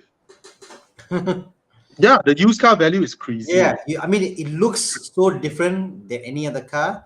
That Yeah. expensiveness is there. Yeah. Opposed to a 8 series, unfortunately, or something else, you know, it looks different. Oh, Very different. 8 Series. I don't like it.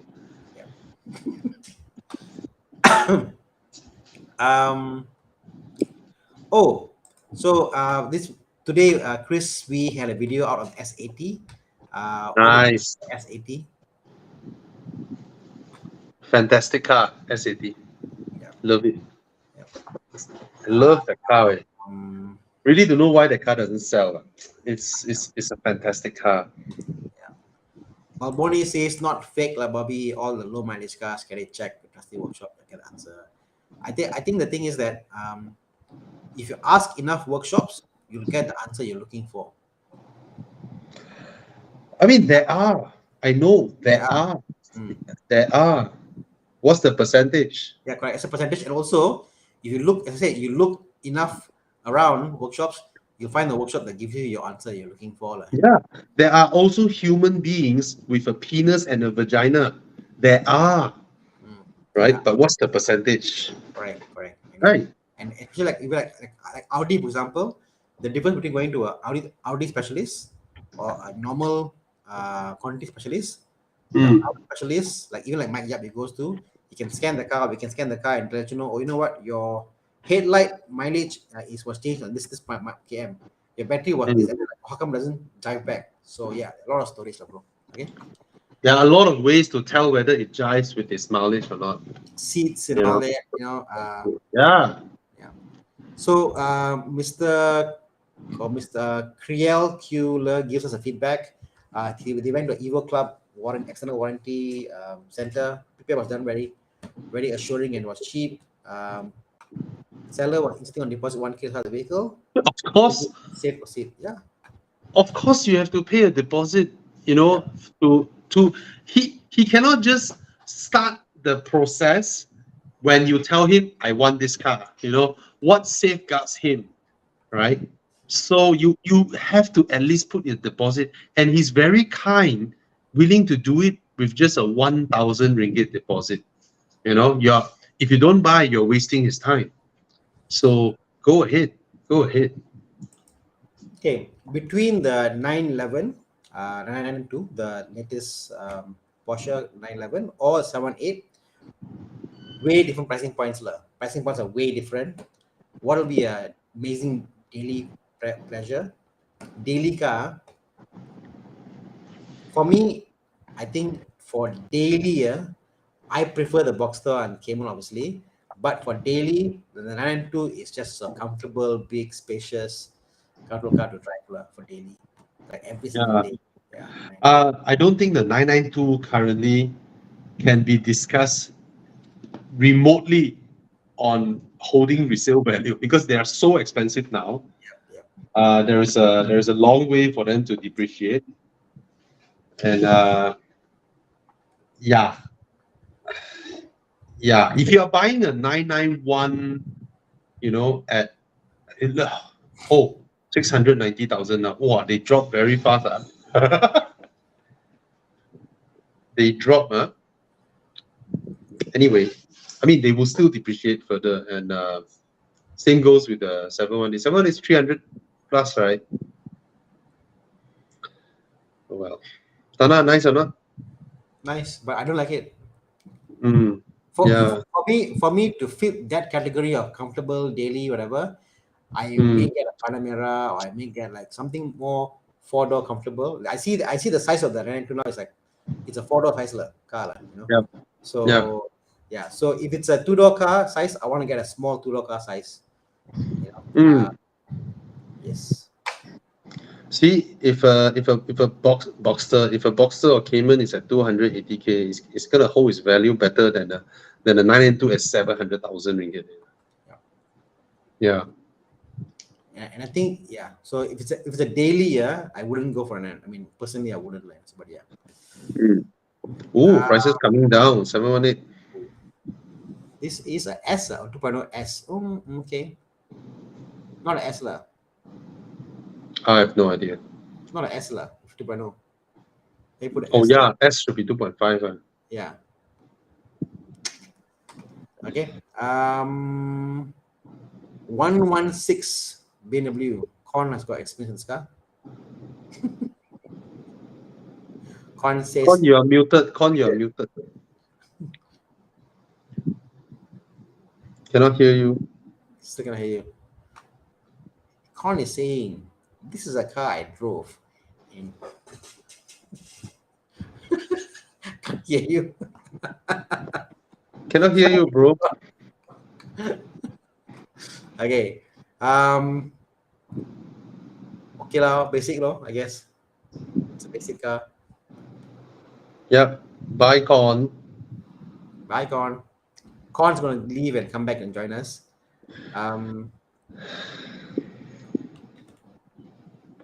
Which 116? Oh, 116 is the old one. Yeah, that's the Prince engine, right?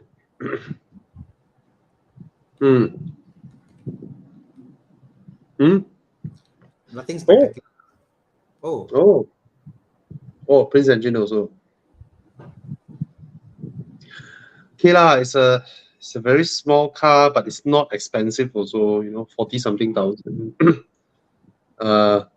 There are no other 40 something thousand cars that I think. Yeah, why not? Why not? Mark X. You want a Toyota Mark X? 40 something thousand as well. 2010. 2.5 liter rear wheel drive. Kon, you back? I'm back. Can you hear me? Yes. What's your say about Kon?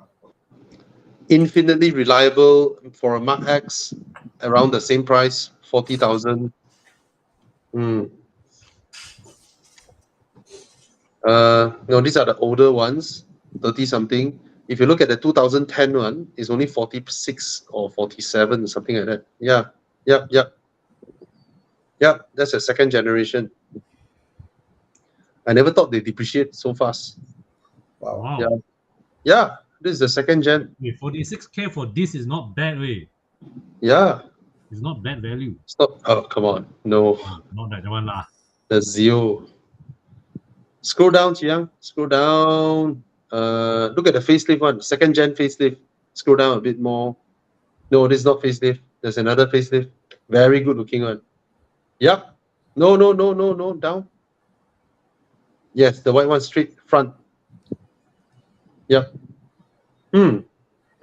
That's the facelift. Asking for 70. Then buy the pre-facelift and save 30,000. Facelift it yourself. Okay. Hey, this is interesting. I'm looking for a rare sports car. Chevrolet Camaro 6.2. Of course, the Camaro 6.2. Of course. But Dodge Challenger is beautiful. All right, so you get the 3.6 Dodge Challenger lah, save your road tax. People will think you have a 6-liter V8 anyway. Walao, 6.2. This car has been out for a long time for sale. Very long time. Yeah. Hmm. Road tax is like unimaginable. It's the classic case of American media brainwashing. They're able to convince us, 40-plus-year-olds, that this is the Bumblebee. Say, what the heck, wait? From a Beetle to a Camaro. Like, the Americans don't care, you know. Like, we don't care. We're just going to call it the Bumblebee. Yeah, wait. They didn't even bother to look for a Volkswagen, you know. It's like, what the heck? Yeah. Best marketing exercise ever. Yahweh, straight up. Oh, Bumblebee. Stole Like, wow, Camaro.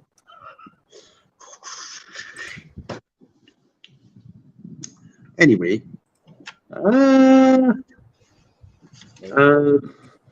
Cliff Leong, family, Tesla Model Y. Buy. So worth it now. Buy.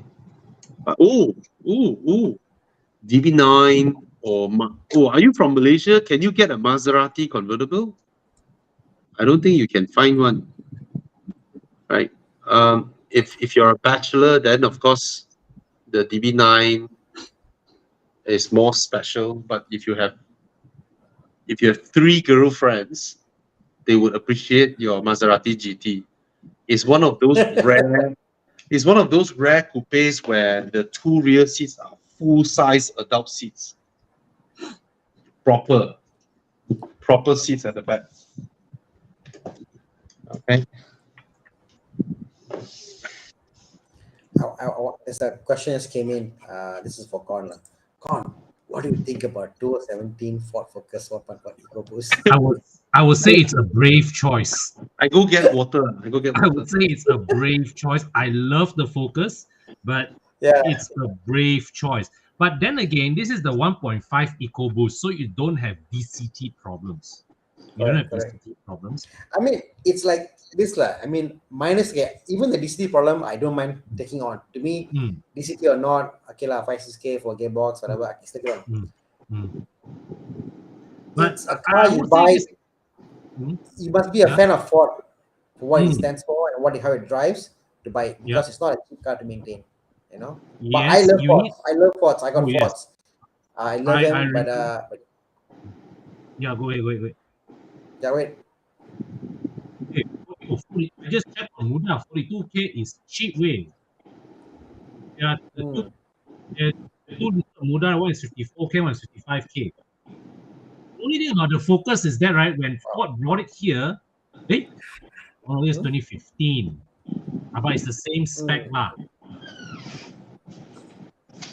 But if you must buy the Focus, the 1.5 EcoBoost is the better one, because you get a 6-speed torque converter auto. And one thing I will say about the Focus is that the ride and the handling, it's sublime, man. I prefer the 2-liter NA. The NA engine is nice, but DCT happens. Oh yes. DCT happens. Oh yes. Kon.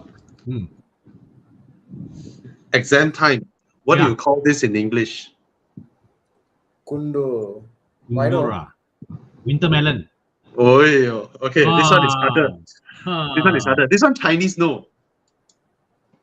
What do you call this in English? Wow.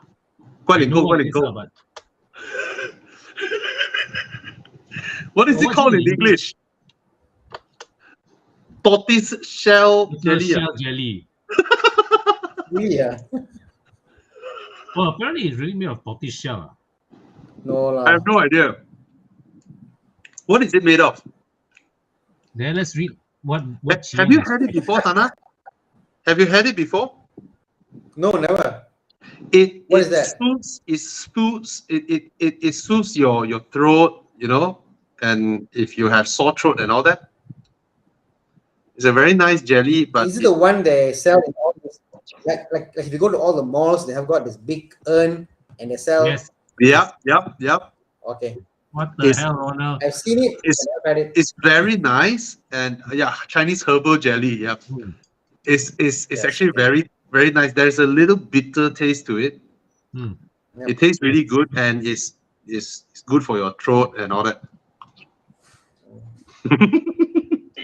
Since you're talking about cooling, question about Audi is hybrid. So, lots of power. I mean, the drive, the power. Very few cars, I think, come close to the is hybrid. Issues. Main issue is the inverter and the AC compressor. Inverter, you can't tell when it will go off, and that's more because of the cooling of the car. The cooling of the car is fine. New radiator. Do not buy aftermarket cheaper radiators. This is one car you must buy the original radiator, must buy the original fan. You know, a lot of my friends who have bought like aftermarket fans, and then they will fail. The car will have a problem, and the inverter, all that happens. So please buy. Wow, so cheap, really? My God, that's crazy, man. So much car for the money. We were so worth it, lah. 40K. Yeah, seriously, 40K. Yeah. Oh my God. Buy one back. Yeah, Afiq, I don't mind. 60K is a bit high. 40K Yeah. is just nice. Yeah, I don't mind buying one again. Yeah, it's a great car, you know. But I think a few weeks ago we debated about this and we came to the conclusion that when you're looking at the A6, right, you're actually better off with the 3 liter because the price gap now is very small. No, not I mean, if it's 40K, no lah. 40K, then there may be one or two at 60K. But, Yep. So then I say no lah. But earlier it was like 50K, 50 plus. I say no, don't go for that. There's always only one or two 3.0 for sale at any point in time in Malaysia. So Okay. not easy to come by. You can check out and see. This will be the see 70K. See, went up already. Yeah, once in a while you have a weird flash selling 50K lah, but this is not.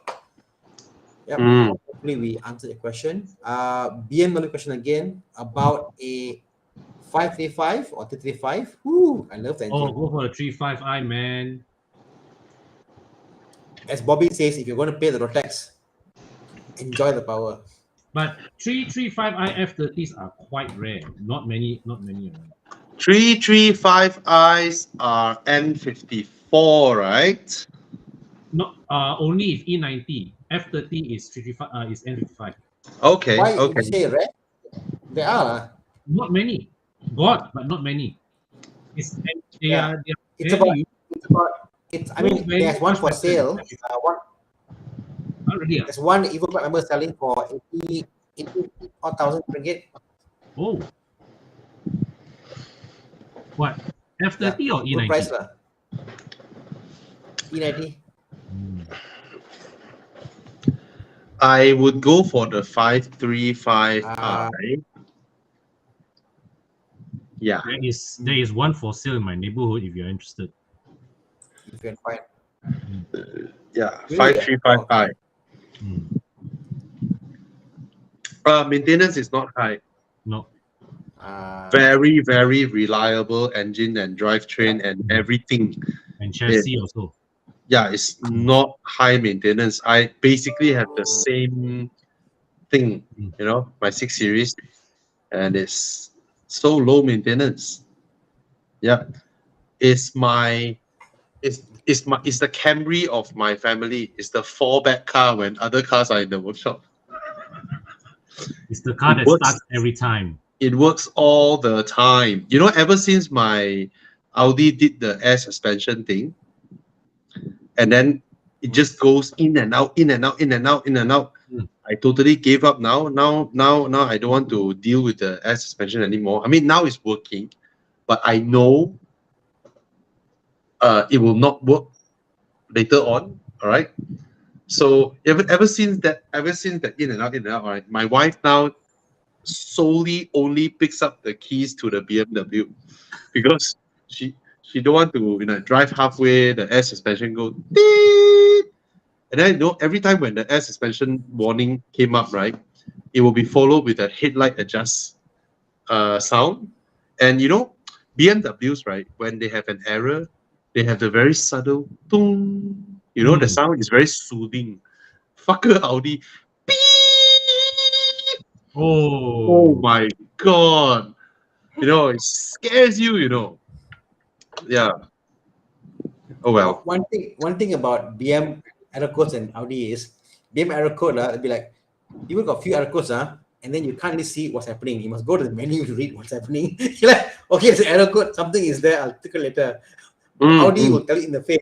This tells you very, very informative. So yes.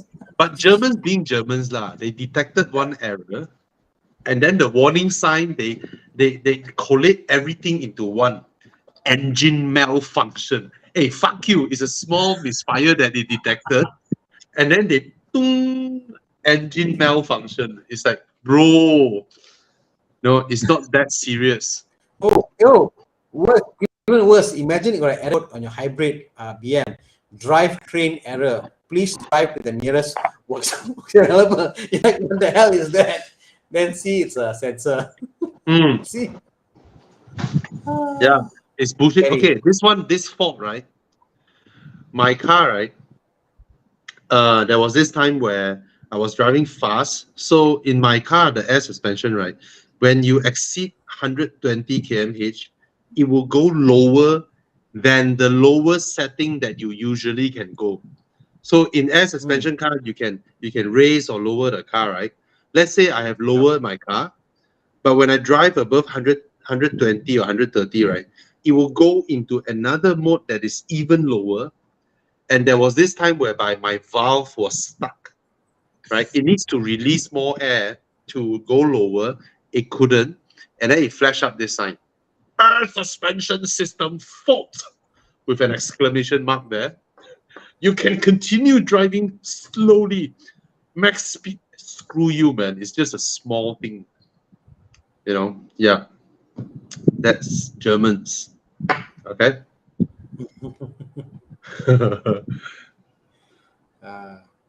Catching up on my gossip.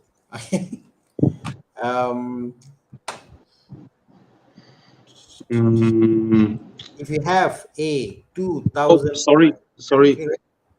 I just quickly answered. Get the Suzuki Swift. Okay. Okay. Thana, yours. So this is 209 Honda City. So used to having very level cars. To go for 214, a little bit newer Accord or Civic FB. Accord. I don't like the Civic FB. It sucks. yeah, this one go for the Accord lah. Easy Yeah. choice. Easy Hey, choice. wait. 2014 is which? The Proton No. It's the one Accord after. Thana. One after one. It's the one after. But it's the pre-facelift. Sure not. Yes. 2014. Oh, okay. I just Get the Googled. Accord. Get the Accord. That being said, today, right, I took Grab to KLCC for a meeting, and the first Grab that came and picked me up is this Accord. Yeah. Grab Premium, and the car is in such a bad condition. Yeah. Oh, I was like clink clang all the way to KLCC, and then on the way back from KLCC, I couldn't get Grab Premium. I just get the regular Grab. I was seated in a brand new Honda City. So nice. So damn nice. It's luck, really. Yeah.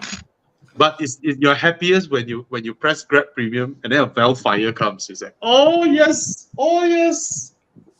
It's so unfair, same price. Stupid Accord and Camry, same category as Velfire. Come on, right? They should have a special category called Alphas in Grab. I would pay more for Alphard Velfire. I would definitely pay more. They've extended the minimum number of years cars for Grab. Yeah, they should extend. They should extend. Oh, I want to add something. There's also a rubbish category called 6-seater. Huh? So there's this, there is a category called 6-seater. So there was this time I was trying, if I press 6-seater, will I automatically get Velfire, Alpha, Serena, and all that, right? I tell you, that was the fastest time. That was the fastest cancel I ever did. I pressed 6-seater, a fucking Elsa. Fuck! I was like, do I wait for the guy to come and then I say fuck you, or I cancel it so fast with that one? It's like, what the heck, wait?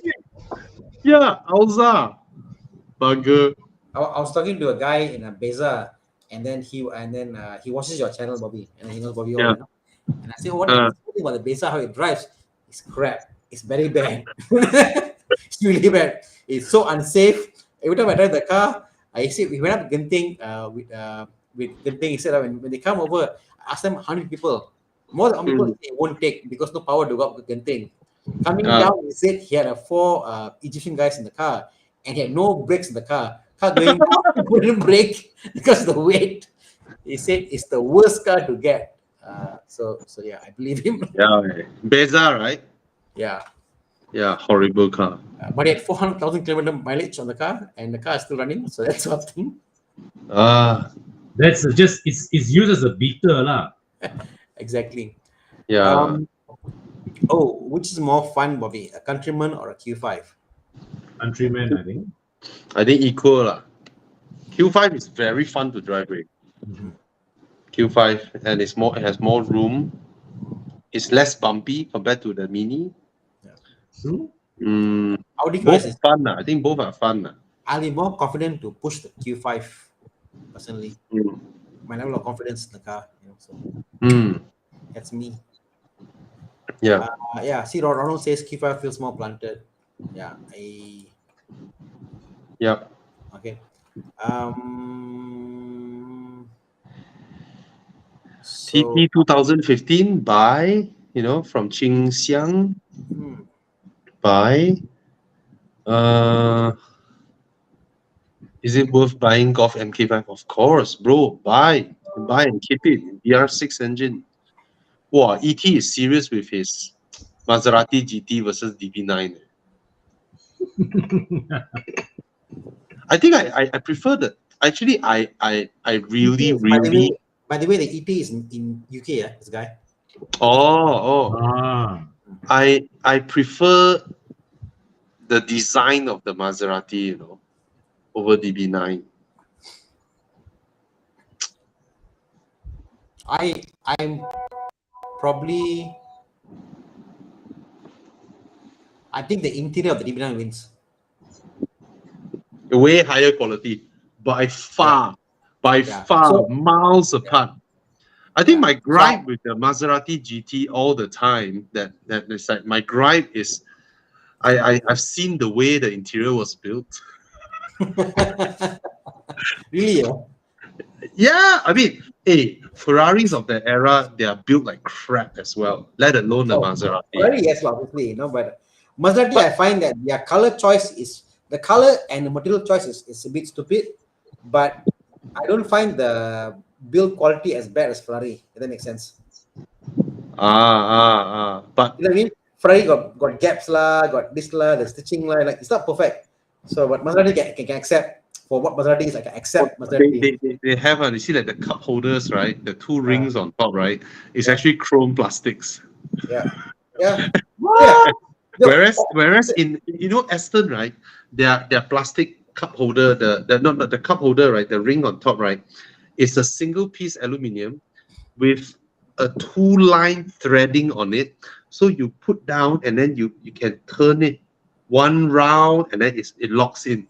This kind of stuff lah. The Aston is built like this, whereas the Maserati is like a parts bin special. Some buttons here, some plastics there. So it's on a totally different stratosphere when it comes to interior material and build lah. But that being said, the Maserati, the space, the design, the sound, is exotic, proper exotic. Yeah. G20, T3I or the E for daily commute to work.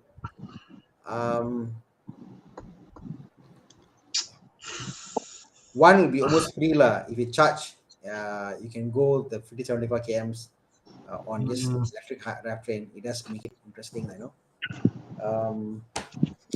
If you go for the 330i, go for the newer ones with the adaptive suspension. Yeah.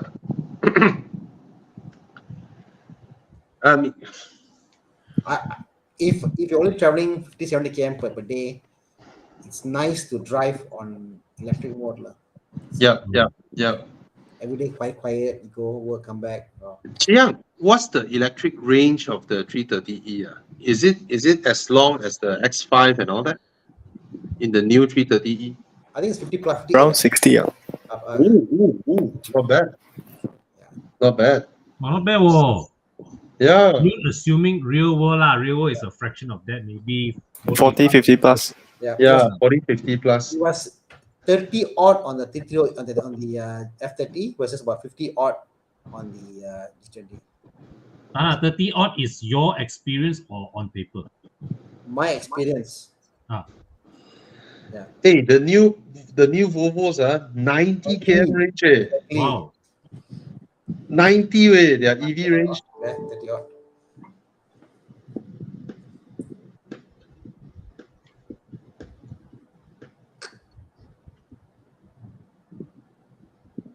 No, you have to type 2013. What is 101? 2023, oh, sorry. 77 km claim. Wow. I Yeah. thought it was 90 lah. About 90. Yeah, I remember the Malaysia one was 90. There's a facelift. There's an extended version. Yeah. Correct. The one in Malaysia they launched was yeah. Some sites just do a meta and they take things like they don't do a research.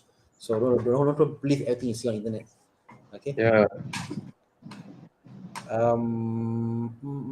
Civic hybrid versus a Camry for handling and comfort. Are you talking about the current Civic hybrid? I assume so. Can you get a Mazda 6? Solve problem. Right? You get the comfort, you get the handling. Yeah. Okay. I think it's nicer to drive than the Civic, the Mazda 6. All right. Oh, beautiful car. Okay, ET has decided with the Maserati.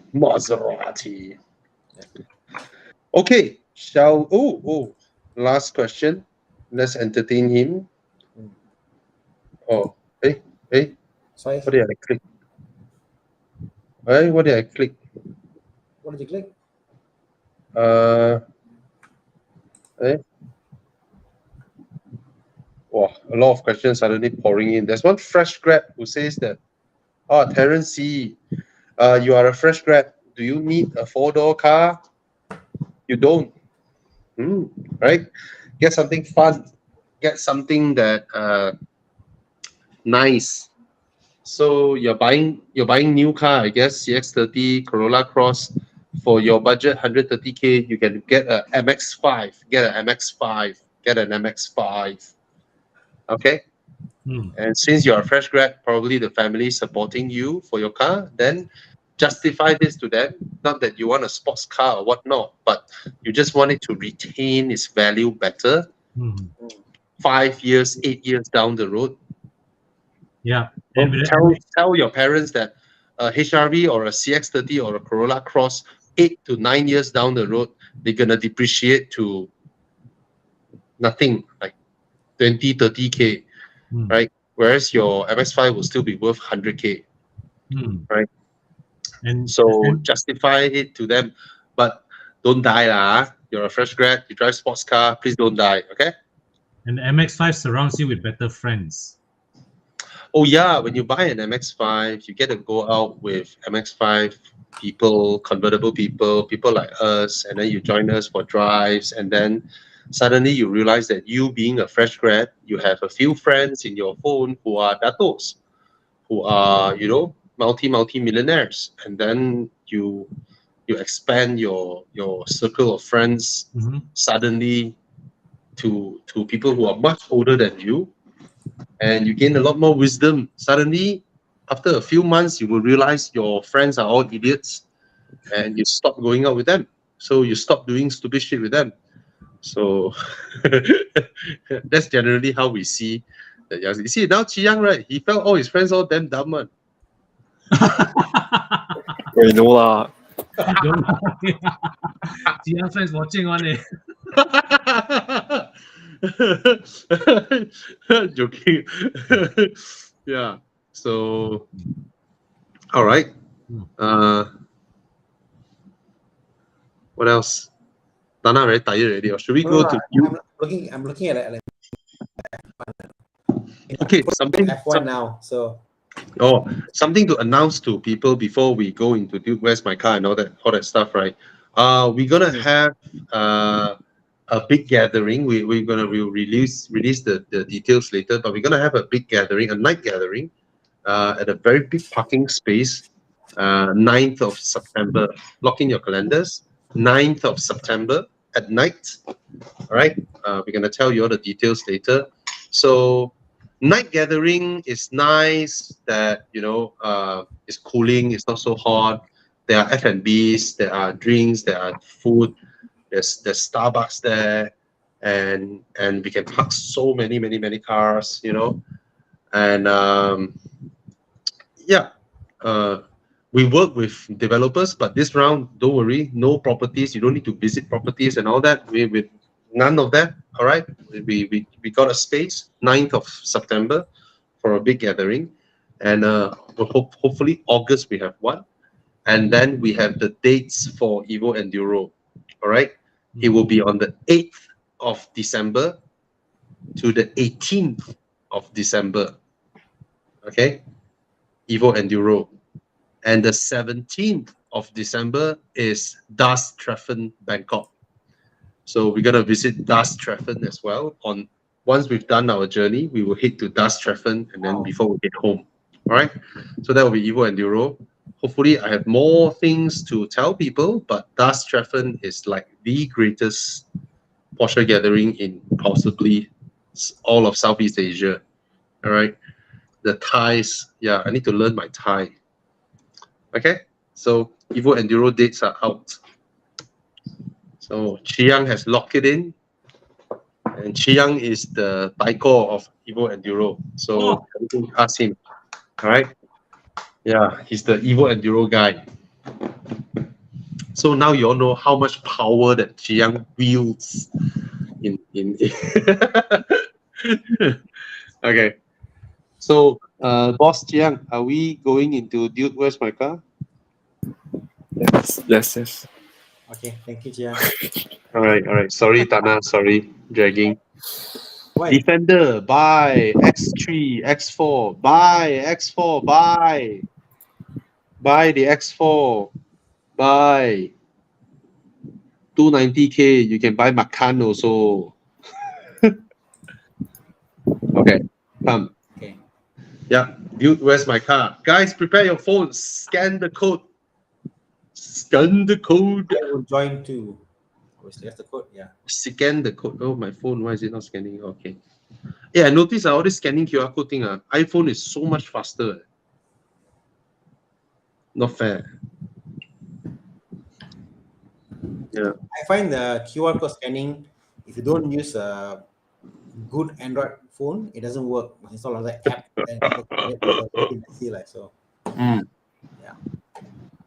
Not all phones are the same. We got 30 people who have joined us, 32 people who have joined us on the session. So please join us. We got about 300 people live tuning in with us from various sources.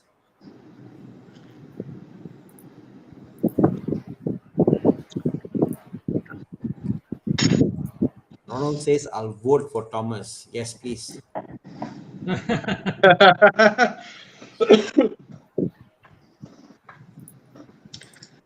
I saw that question from KCH Rider. What? He's like, oh, is it worth buying X70 now or should he wait? It's interesting, right? Within such a short period of time, you know, when the X70 arrived, it was such a revelation, right? Yes. It's like, wow, for this price, you get something like this. But now with all the Omoda 5 all this coming in, right? You're like, okay, the X70 looks kind of But then pedestrian again, now. the Omoda Yeah. 5, it Yeah. looks very nice, but the X70 looks and feel nice, and the build quality is there. That one I must say, lah. I haven't seen or touched the Omoda. I have. So I just find that the X70 build quality is still up there, lah. I see. The build quality, you press how it's put together, the finishing, all that, the use, proper leather, proper. So I think the Proton still makes a very good car. So okay. that's my thing. Nice. Why is my page not loading? Dude, where's my car? Come on. Round one. Come on, Chiang. Tom Chiang. Start trolling. Work your magic, Chiang. Yeah. Wow. BMW. Hey, my one not loading. Wait. What engine cover is this? That's a 6-cylinder. Shit, wait, my picture not loading. Looks like Really? X3. Whoa. X3 M40i. Wow. Okay. Not X3M. Volvo. Volvo. Okay. What's the theme here, Chiang? Why suddenly you pick these cars out? Yeah, lor.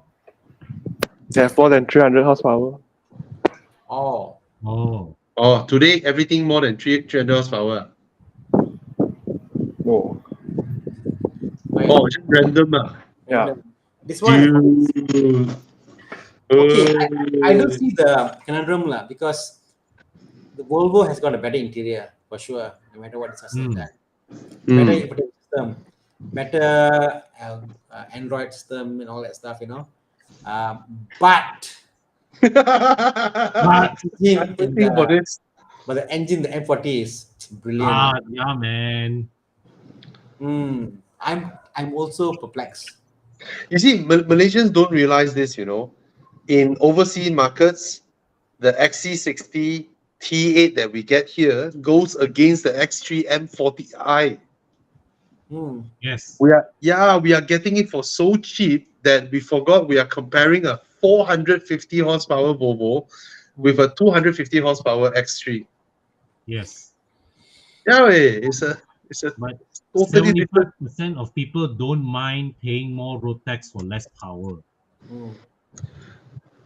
I don't mean now, I mean in our current market. Okay, now. Yeah, we are so spoiled. Do you know the XC60 T8 is so expensive in Singapore? They didn't even bother to bring it in. Yes. I think Singapore, they only get the T6. Yeah, they don't get T8. And we get T8 full spec, full to the brim. Yeah, and then Malaysians complain. Car expensive. Yeah. Can I see the interior of the X3 again? The same as the... Yeah, I think if you see the interior of the X3 long enough, you may just be tempted by the Volvo. Yeah. Is the interior? I see the screen. Just okay, lor. Yeah, the X3's interior is It's actually one of BMW's better efforts in recent times. It's good. But It's good. Yeah, it's not in the same standard as the Volvo. Yeah. In Malaysia, this will cost lesser, the XC60, but I think I'll still go for Volvo. All right. It's a clear win. The X3 M40i. 40, yeah? My God. Yeah, B58 engine, Supra engine. Oh my God, Tesla. Yeah. And against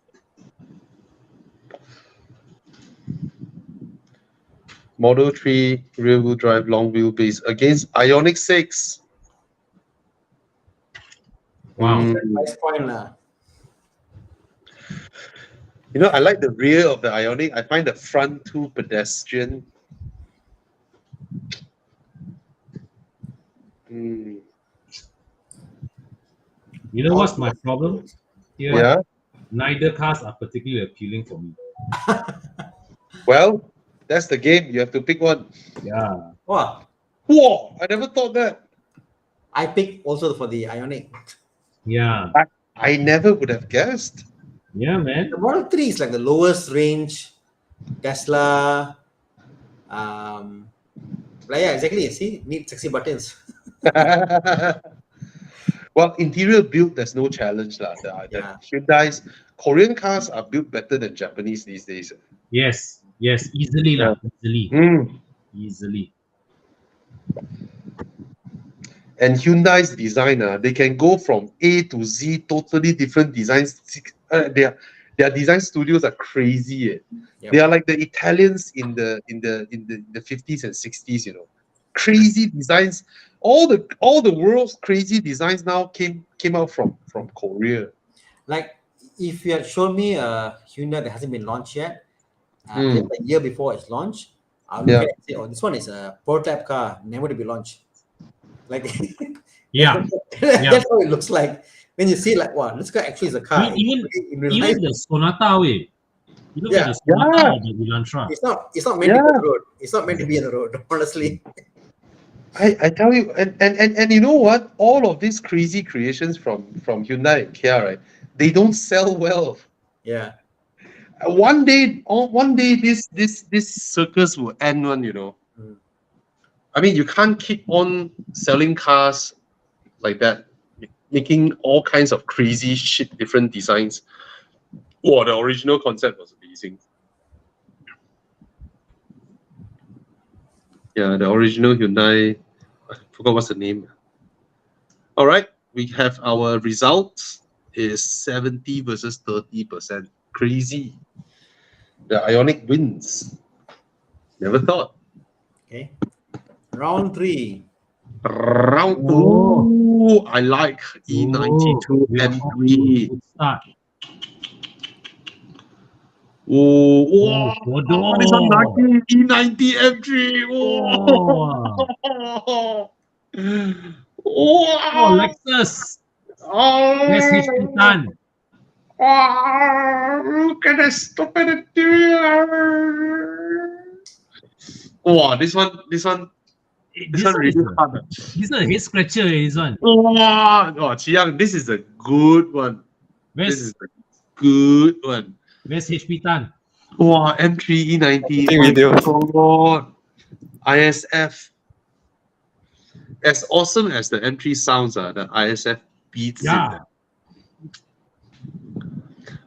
Which one is more cool? I think the M3 is more sleeper. Then again, ISF also sleeper. They're both sleeper cars, like, is it correct? They both down. Both are rare. Both are rare. Yes. Both are rare. Yeah. I'll go for BMW the made only I'll go for the very small M3. number of the E90 M3s. Yeah. Compared to E92s. Yeah. There are many two doors in Malaysia. The Yeah. E93 M3. E90 M3 is unheard of, lah. You know. Mm. So No, I'll get the ISF. I'm getting the ISF. okay. I'm asking myself if I were to see both now available for sale on Muda, which one would I go for? Probably the Lexus. Why, Bobby? What made you pick the ISF? It's a Lexus. It shouldn't be 5-liter V8 4-door. Yeah. I will go for the Lexus. It's so badass, way. And then I will dekit the car. I will throw away the stupid looking exhaust. It looks like Yeah. crap. Yeah. I mean, compare the designs. The E90 is so much more handsome than the ISF. Yeah. Interior, exterior, everything. I'm sure it drives better also. Yeah, the ISF's exhaust is stupid lah. The way they stuck. Absolutely stupid looking, way. Sorry, can I go back for the BMW? I immediately regretted. The No, no, no. Okay, aesthetics, the exterior looks of the ISF doesn't tickle me, but I understand the engine, I understand the drivetrain, how it is, Japanese reliability, semua ada faham. But the emotion, interior also looks like crap. This the generation emotion, IS the emotion in the M3, the shutting Yeah. off, the looks of the M3. Yeah, the way BMWs drive, Uh, especially look at the center console. My God, it looks like some Toyota Crown it's shit like there. all the space in the center is all you could do in the ISF. Yeah. Look Yeah, at the actually, look at the M3 again. Lexus don't do well with space management. Yeah, look at M3 interior, please. Oh my God, look at the front. Oh my God, look at Oh that's my small, God. put it back. The bulge, the small Oh, bulge you is what you need. Imagine you have a car, proper design. yeah, a sleeper Proper car, design. and in the front there is a small bulge. You can see that small bulge. Yeah, that's a V8. Uh, You say, oh, I'm a V8. Wow. Tana, I Yeah. love the E90 generation without iDrive. Oh yeah, The interior without iDrive is beautiful. yeah. Beautiful. I got one the previous lift, just simple. Yeah. That day I So saw damn one. good looking. That day I saw one of those 320s without the iDrive, right? Then the owner stacked the aftermarket Android screen on top. They cut.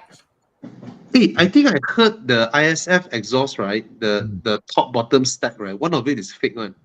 Really? I think I heard that too. Yeah, I heard that before.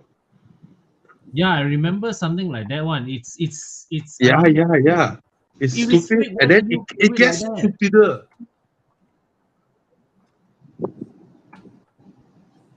Yeah, the quad tips aren't fake, they're functional. Oh, Apparently. Huh? or maybe it's another car. Oh, both are functional. The no longer connect.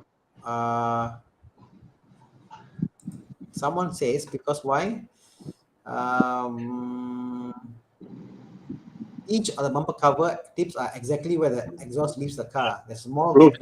tips. Bro. Or it's fake lah.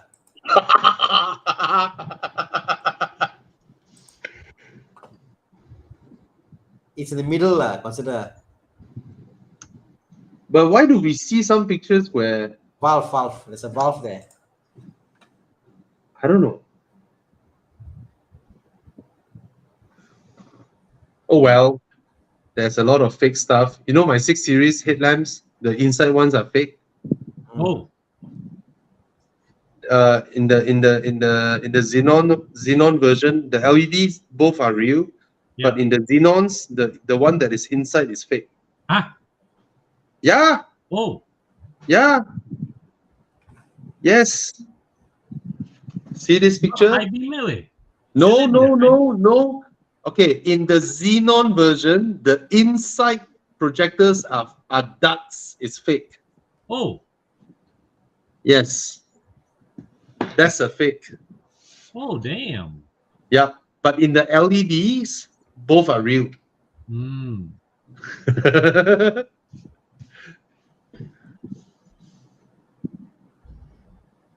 Okay, let's see the results. Wow.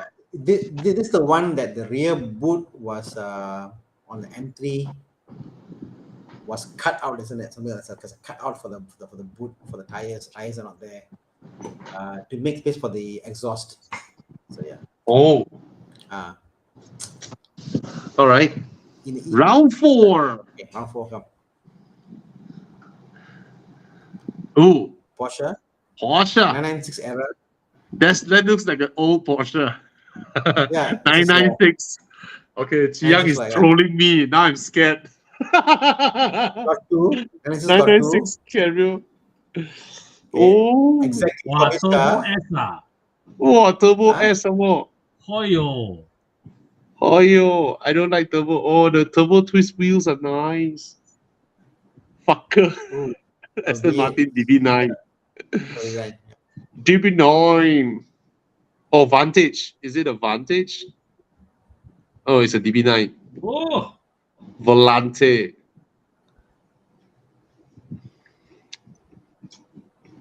Actually, come to think of it, Thana, even the build is of a totally different class, both cars. Yeah. Right. I can't even look at Porsche in the same league as Aston Martin. Sorry to say. It's not. It's not. Aston is in the league of Bentleys and Rolls Royce. Yeah. Yes, correct. Yeah. I mean, especially our generation.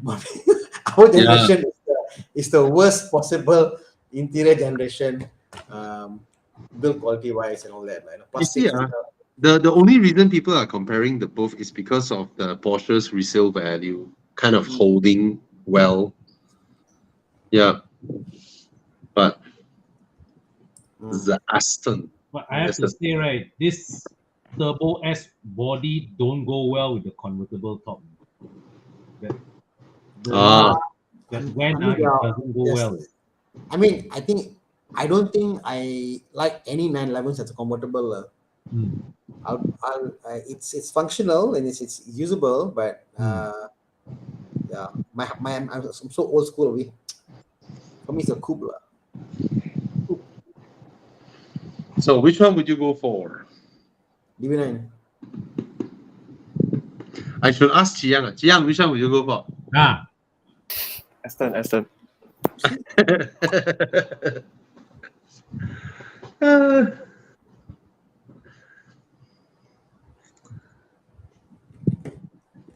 All voted already. Everyone voted already. So landslide. See, landslide. Landslide. Oh. Landslide. Totally different thing. I'll be shocked if you do a poll and say a coupe and a cabrio 996. Which one do you prefer? I got a feeling more people actually will pick the coupe. Interesting to see. For 996 coupe, I absolutely love the narrow body. Narrow body is so good looking. My friend just buying soon gonna buy a 997 manual. So who's buying a 997? Nanti I bagi tahu lah. So, hey, there's the 997.2 Turbo S manual for sale. Wow, crazy price lah. 500K?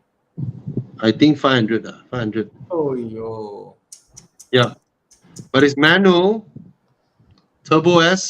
But turbo is very hard. It's a bit. Yeah, exactly. As it is hard to. Exactly. It's more suited. It's more suited to a slow responding torque converter. Yes. Gearbox. Tiptronic. Yeah. Yeah. It's more suited to Tiptronic. Yeah. But still, it's a manual. It's a cool factor lah. Yeah. I don't know So whether rare. I don't know whether I'll be able to. But then again, yeah. First gen DK, why not? He joined our drives, Yeah, he has a lot of cars. He also got a GDC4 Lusso. Oh, I like the interior. Oh yes, it's beautiful. This car is beautiful, bro. Hey, look at the interior again. So It's nicely. White. Look at the white inserts. It's absolutely beautiful. Seats are changed, isn't it? No, Ricardo's. It's beautiful. Yeah. I like the way he did it. The center tunnel, he made it white to cream to match the seats. Yeah. Oh, tartan seats. Nice, Oh, nice. Right? I like the seats. Yeah. It's superb value, this car. Justin made a comment. Only 280 997 turbo manuals ever made. Wow. Right. So guys, anyone who fancies splurging 500,000, I think it's better spent on a 997 3.6 turbo than some, I don't know, 993 964 stuff lah. Huh? It's brilliant. 3.6, will that make it a 0.1? Oh, is it a 0.1? I don't know. Probably. 3.6. Oh well. Okay. Is it the end, Chiang? It is the end. Do you want to answer everybody why it's the end? Hey, Alex Wong for is here. Alex, how are you, Alex, Alex? the epic himself. Alex, would you want to buy the 997 turbo manual? You know, or you just register. Come on, lah, register your car, lah. Register your car and join us for drives. Yeah. Poor Alex. No more Porsches. What? For the time being. Wow. Yeah. No, he bought a damn nice 992 Cabrio. Oh. He's considering whether to register it. Yeah. Beautiful, absolutely beautiful car. But he's a hardcore guy. Alex, Enduro is 996 turbo manual. Love it. Yeah, Alex Wong. So Alex, Enduro this year, we will visit Das Treffen. All right. We will do 8th of December to 18th of December. So please lock the dates. 8th of December to 18th of December. And we will go Das Treffen as requested by you. All right. We will go Das Treffen together with the Porsche man, Alex Wong, and the Porsche man, Thana Krishnan, and the Porsche man, Thomas Yap, and the Porsche man, Ang Chu Yang. Oh yeah, Bobby. Bobby. And who else? Porsche man, in our group. A lot. Yeah, Chu Yang. Yeah. So every PM guy, after a while they get a Porsche. I see. Everyone, so there you go. Epic trip he did with the bicycle. Yeah, we cycle from Kuching to KK. Crazy guy. And yeah, that's Alex Wong. All right, guys, go follow Alex Wong's Facebook for his amazing journeys and find out more about this crazy guy. You know, all right, he's just a mad guy. He has rode his bike solo to Europe. He rode solo from the southern tip of South America to the northern tip of Alaska. Basically, South Pole to North Pole, 30,000 km, solo bike riding. He's a crazy adventurer. He's our crazy colleague and a crazy fun guy to be around with. All right. So, yeah. Xiao. Okay. He's also the founder of the Blowpipe Run in Sabah, Sarawak. Okay. And he's also the guy who runs the restaurant Feast and Furious, where he hangs an actual F1 car on the wall. So, yeah, that's Alex Wong. Okay, guys. Thank you so much for joining us. It's time to say goodnight, I guess. Join us next week. If you have any car buying questions, share the session to more friends so that people who want to buy cars know about us, that we can help them. Okay? And of course, if you want to wash your car, you want someone to take care of your car, Kon's the man. Right? And if you want somebody to swap your Porsche from auto to manual, you want to fit a F10 5 Series interior into a E60, look for Thana. Can be done. If you want to learn how to get rich, look for Thomas, who is not with us today. Thana. Yes. Thana, please help me find out or fit a V10 into my 6 Series. Thana, that would be a project that truly elevates Plus performance to the next level. I want a M5 V10 engine into my BMW. Thana? Please be the first one to do it in the world. Oh, Thana hang already. He hear this, he hang. Thana is like, oh, this is so good, I hang. Yeah. All right, guys. Good night. Thank you very much for joining us. Yeah. Bye-bye. Thank you, Chiang. Thank you, Kon. Thank you, Thana. Thanks, Thana, if you are. Yes.